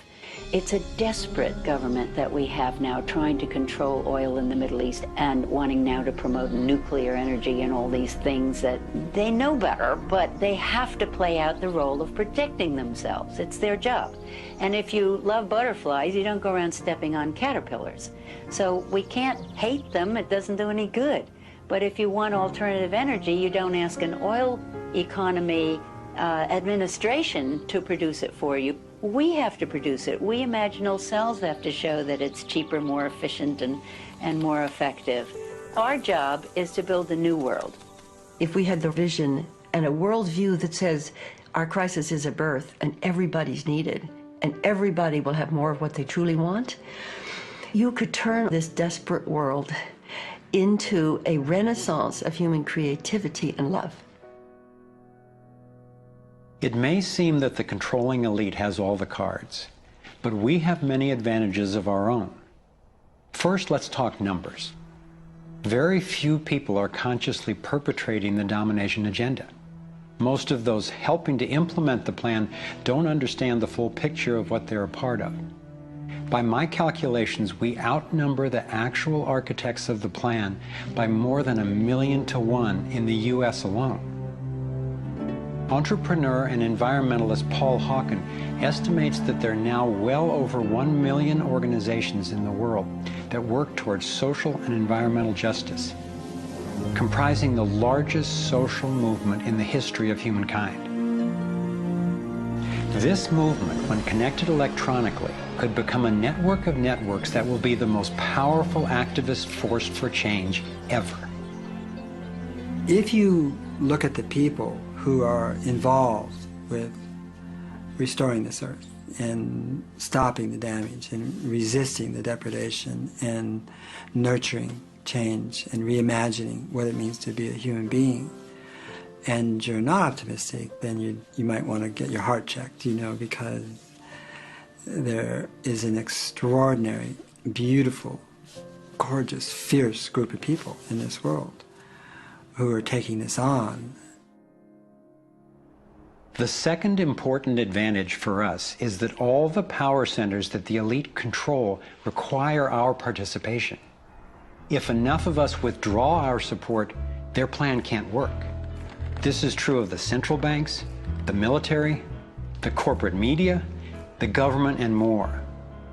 And following the models of Mahatma Gandhi and Martin Luther King Jr., we have the power of nonviolent non-participation. It takes tremendous energy, resources, and deception to try to dominate the lives of others. In moving toward freedom, on the other hand, we have on our side the evolutionary life force and what Gandhi called satyagraha, the simple power of truth. In India, we have thousands of villages which are now freedom zones. So we will not accept patenting. We will not cooperate with it, just like Gandhi did not cooperate with salt laws. We will not allow chemicals and genetically engineered crops to enter our ecosystems because they threaten this biodiversity.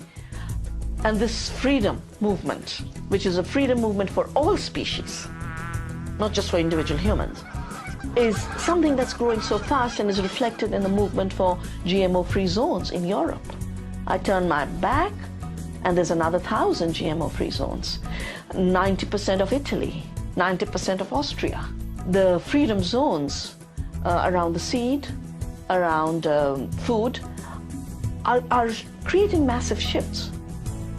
In Bolivia, a grassroots movement took to the streets, relentlessly banging pots and pans, and eventually stopped the foreign corporate takeover of their water resources. Though very little is shown by the corporate media, there are countless success stories going on every day all over the world.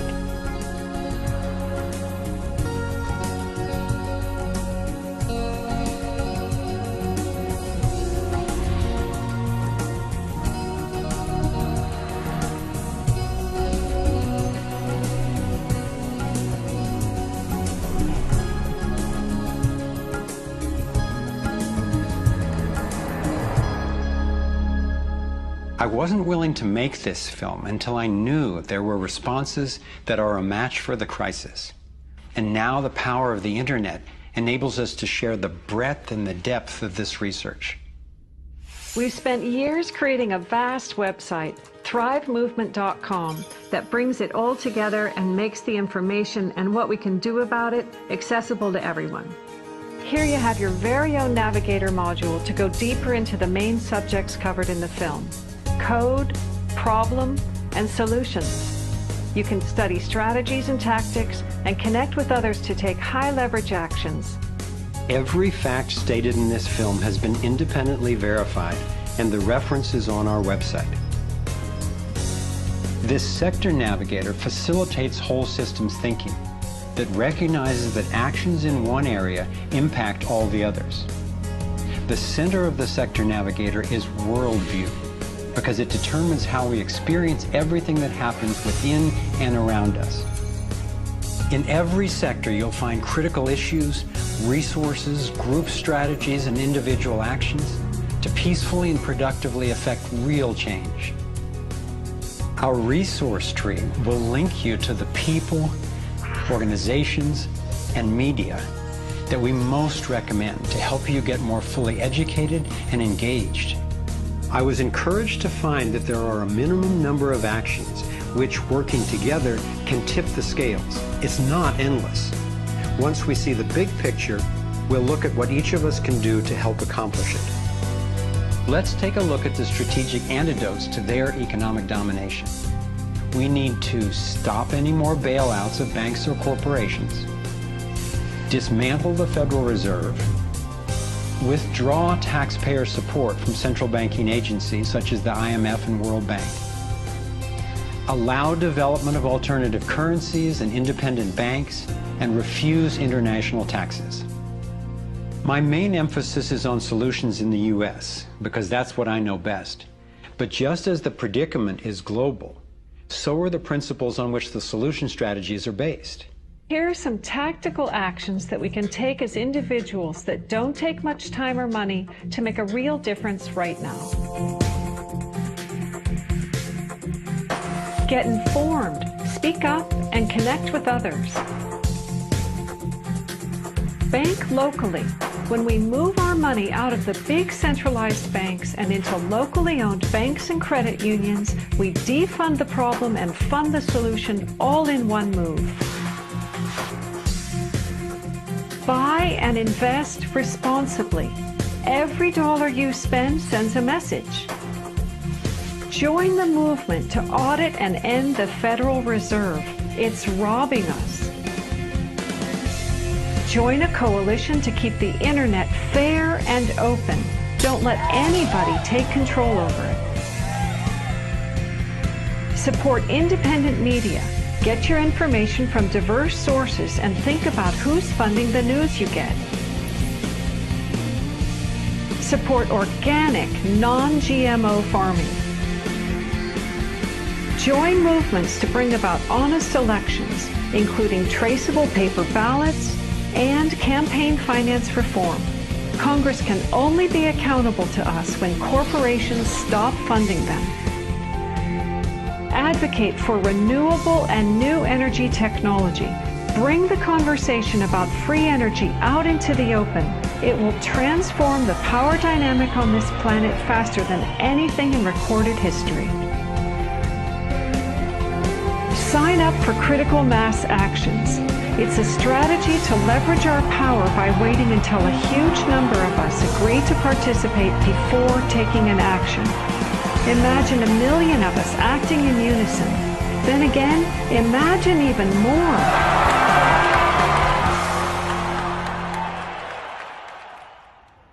I've been inspired by how many grounded solutions and real-life problem solvers there actually are.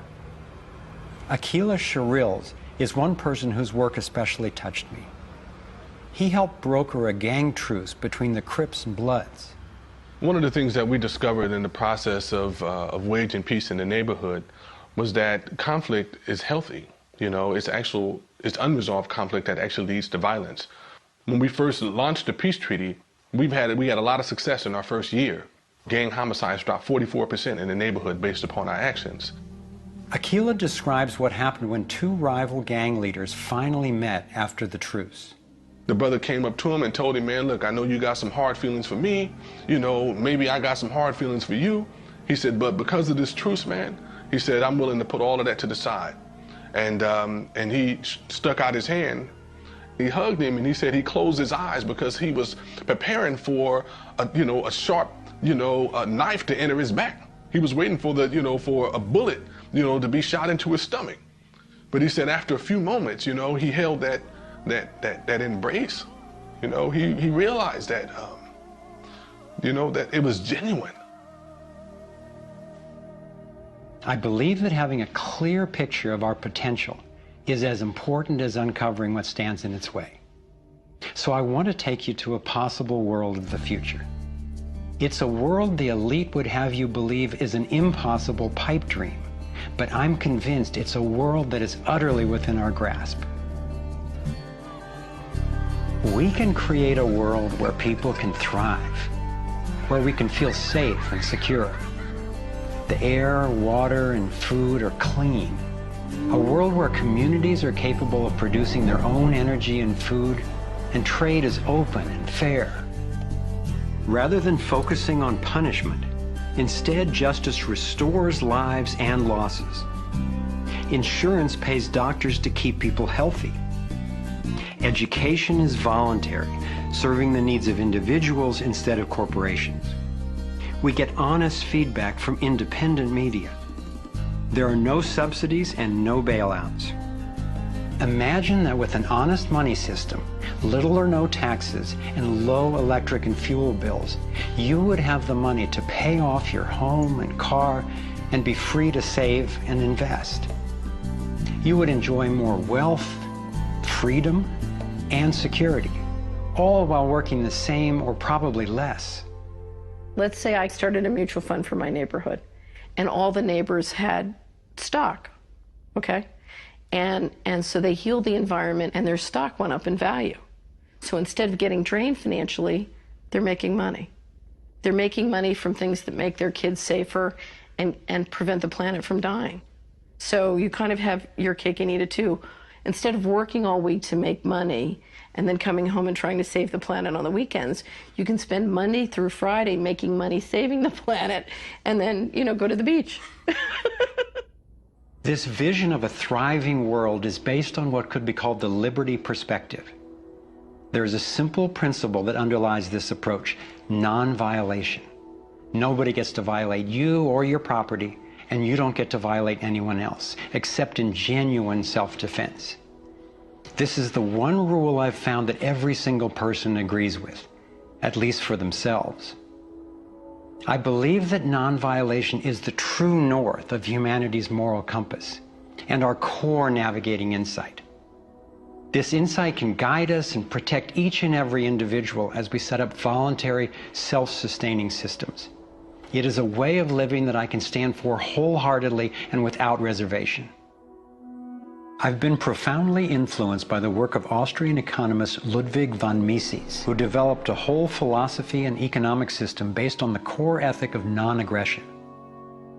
Motivated by having witnessed the ravages of communism and fascism in Europe, he committed his life to finding a just way.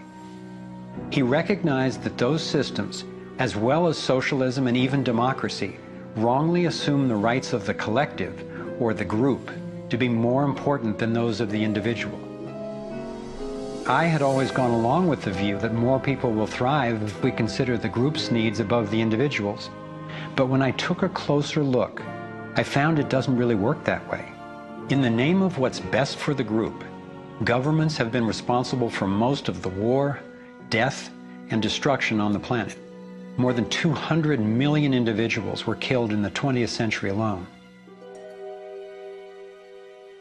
So how would applying the principle of non-violation change this dynamic? It would take us from incremental change of a fundamentally flawed system to a complete transformation where not just some, or even the majority, but everyone could truly have the opportunity to thrive. In order to implement the principle of non-violation, it makes sense to me to honestly re-examine our past, because it doesn't work to try to build a healthy living system on top of an unhealthy one. We have to go back to the most fundamental acts of injustice upon which the country was founded, in the seizure of the lands of the people and the slaughter of their women and children, and the rendering destitute most of the remnants of these people, is such a grievous wrong that we believe that we have to deal with that, to come to grips with that in a fundamental way. Understanding that they're not wrongs that were done and completed 150 years ago. They're wrongs that are continued every single day. So you have, through the history of North America and the United States, over 500 treaties signed with indigenous nations where every single one of them now has been violated. You have, in fact, a tremendous amount of wealth having been generated from indigenous peoples' lands and resources, and billions of dollars every year still being generated by corporations and European nations based on the continued exploitation of indigenous peoples' lands and resources. If we didn't have large corporations, if we didn't have Western governments defining how you and I were to relate to each other, living here in North America now together, how would we relate to one another? How would we make it different? It's going to take time and courageous effort to shift the consciousness and accomplish the tasks that will move us toward the world I'm talking about.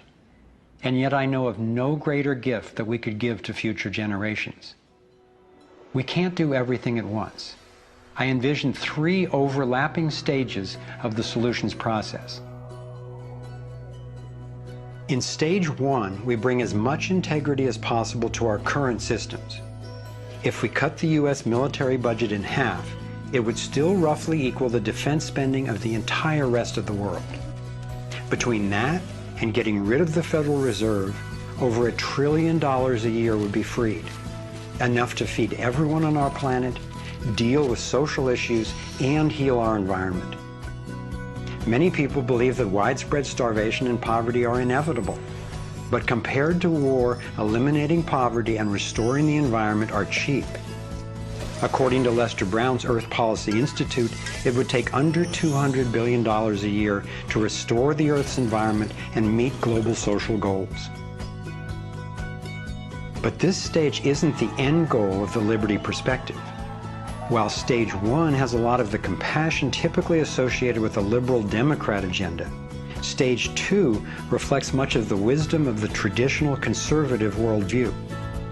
In stage 2, we shrink government's role to protecting individual liberty and stewarding things we share in common, like ecosystems and the airwaves we use to communicate. As the system gains integrity and we move to sound currency, people will have enough money to have more control over everything that affects them. Stage 3 grows out of the increasing freedom that people gain in stages 1 and 2, as they have more money and more time. There is no involuntary tax and therefore no involuntary governance. There's no monopoly on force. There are rules, but no rulers. Rigorously protecting individual rights turns out to be key for honoring our interdependence. We can be distinct and unified at the same time. As utopian as this can sound at first, I've been thrilled to see how much practical thinking has been done to deal with tough issues like healthcare, crime, and education. These 3 stages validate the best of both the liberal and conservative perspectives that have divided us for so long, and then reconcile them at a new level, around non-violation, a core ethic we all share.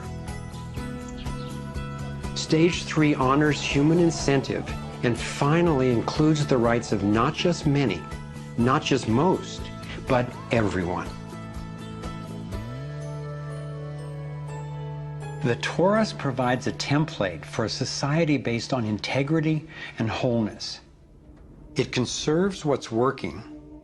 It has built-in feedback so it can self-correct and innovate to maintain balance. We can apply these and other features of the Torus dynamic to our human social systems.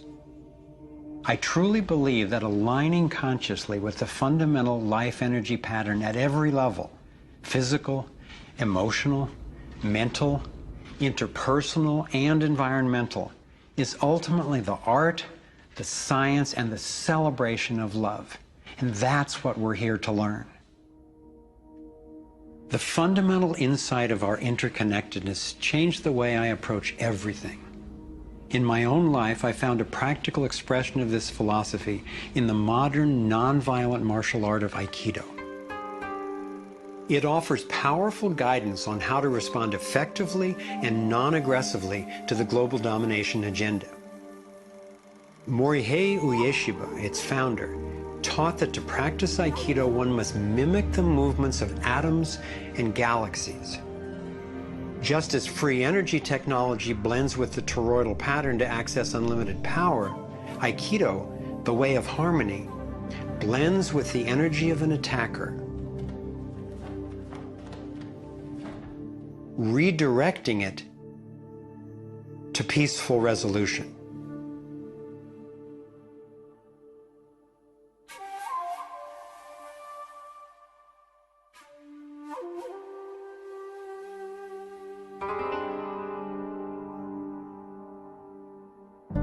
Gandhi and King applied these principles of non-aggressive power at the economic and social levels. If we respond with violence to the domination agenda, other than in self-defense, it would only continue the old us versus them paradigm and provide an excuse for even more police state measures. I believe that it's essential, both morally and strategically, that we take the path of non-aggression. There is another aspect of the Taurus that has profound implications for how we can respond to the challenges before us. It is the absolute stillness, the 0 point, that lies at the center of each toroidal system.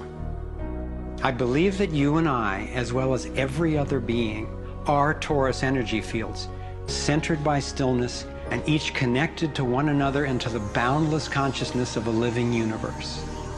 As much as I benefit from the experience of others, as highlighted here with the Navigating Insights, and as valuable as daily feedback is about what's really going on in the world, as we see with the vitals, I've come to recognize that our primary compass is our own inner guidance. As we learn to quiet the noise and amplify the inner signal, we can better hear the voice that naturally knows and offers wise direction. We have an entire inner life, a vibrant and lively inner life that is truly the navigator of the path that we take on the outside. If your inner life is the driver of how you show up in the world, it makes sense that if you want to have anything to do with where you're going, that you have to be in relationship to that inner life. You have to be in relationship to the driver. As we develop increased relationship to who's in the driver's seat, what happens is that there is a synergy. It's a symbiotic relationship that our inner lives are actually able to be more in tandem with where we're choosing to go, and we're able to get there. We're not nearly as insignificant in our impact as we think we are. In order to heal the world, we have to start telling a different story to ourselves. We have to start engaging in a different story with others. It's our collective story that manifests as the world. Humanity is now in a very interesting evolutionary phase in which we move from hostile, aggressive competition, which is the nature of young species, into a more mature mode of cooperation, collaboration. There's no question in this country that money, that capital is being increasingly concentrated in the hands of a few. And those who are so powerful are concentrating it further. But there is a force that's more powerful, and that's the power of the people. When we look at the crises now, it is so easy to fall out of love with life. It is so easy to get pessimistic and desperate.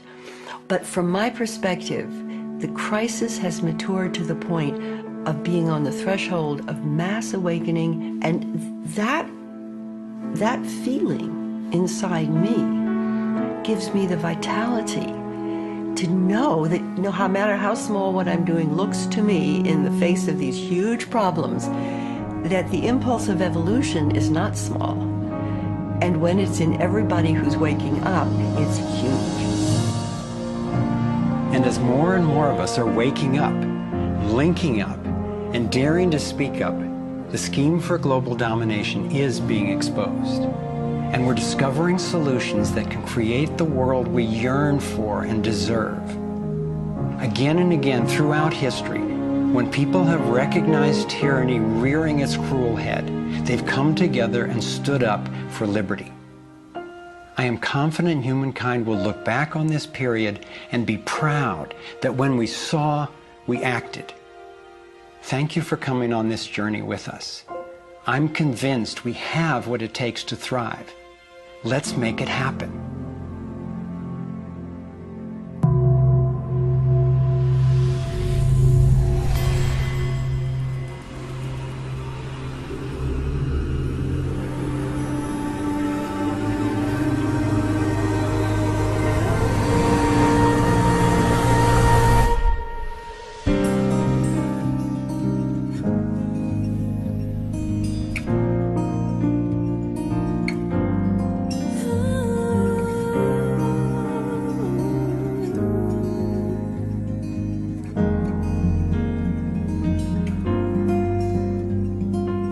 Cycles repeating, the earth is speaking, saying time has come to wake up from this nightmare of life.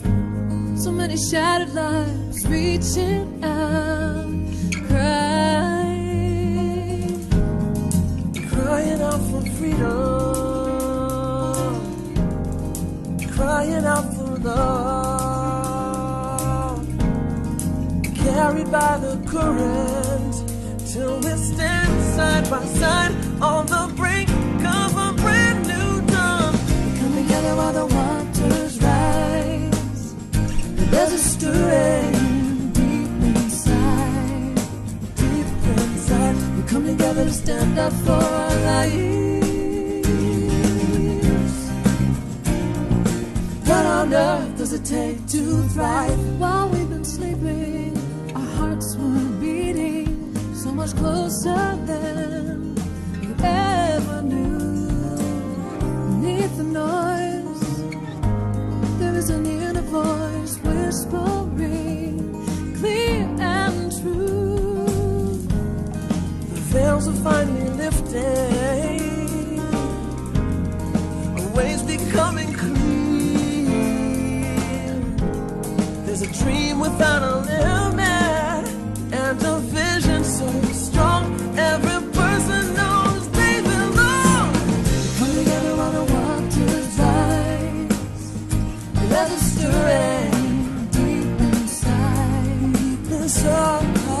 We come together to stand up for our lives. What on earth does it take to thrive? Come together while the waters rise.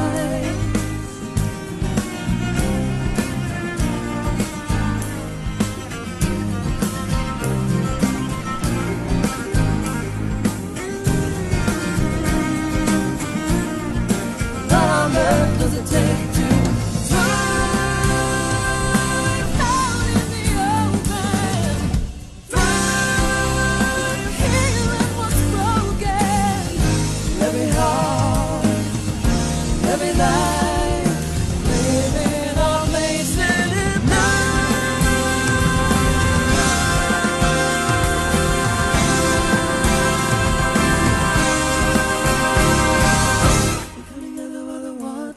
Rise.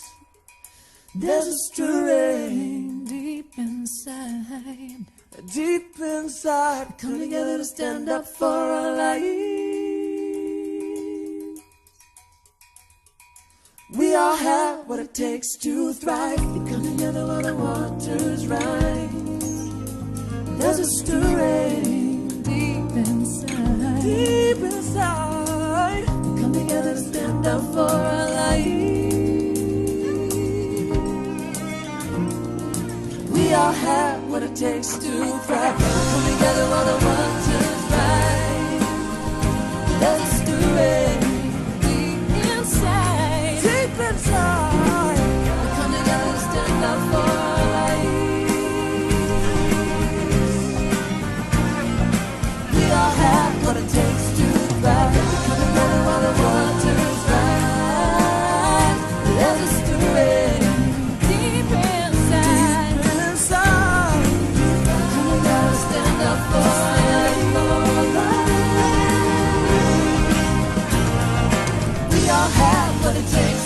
thrive. We all have what it takes to thrive. We all have what it takes to thrive.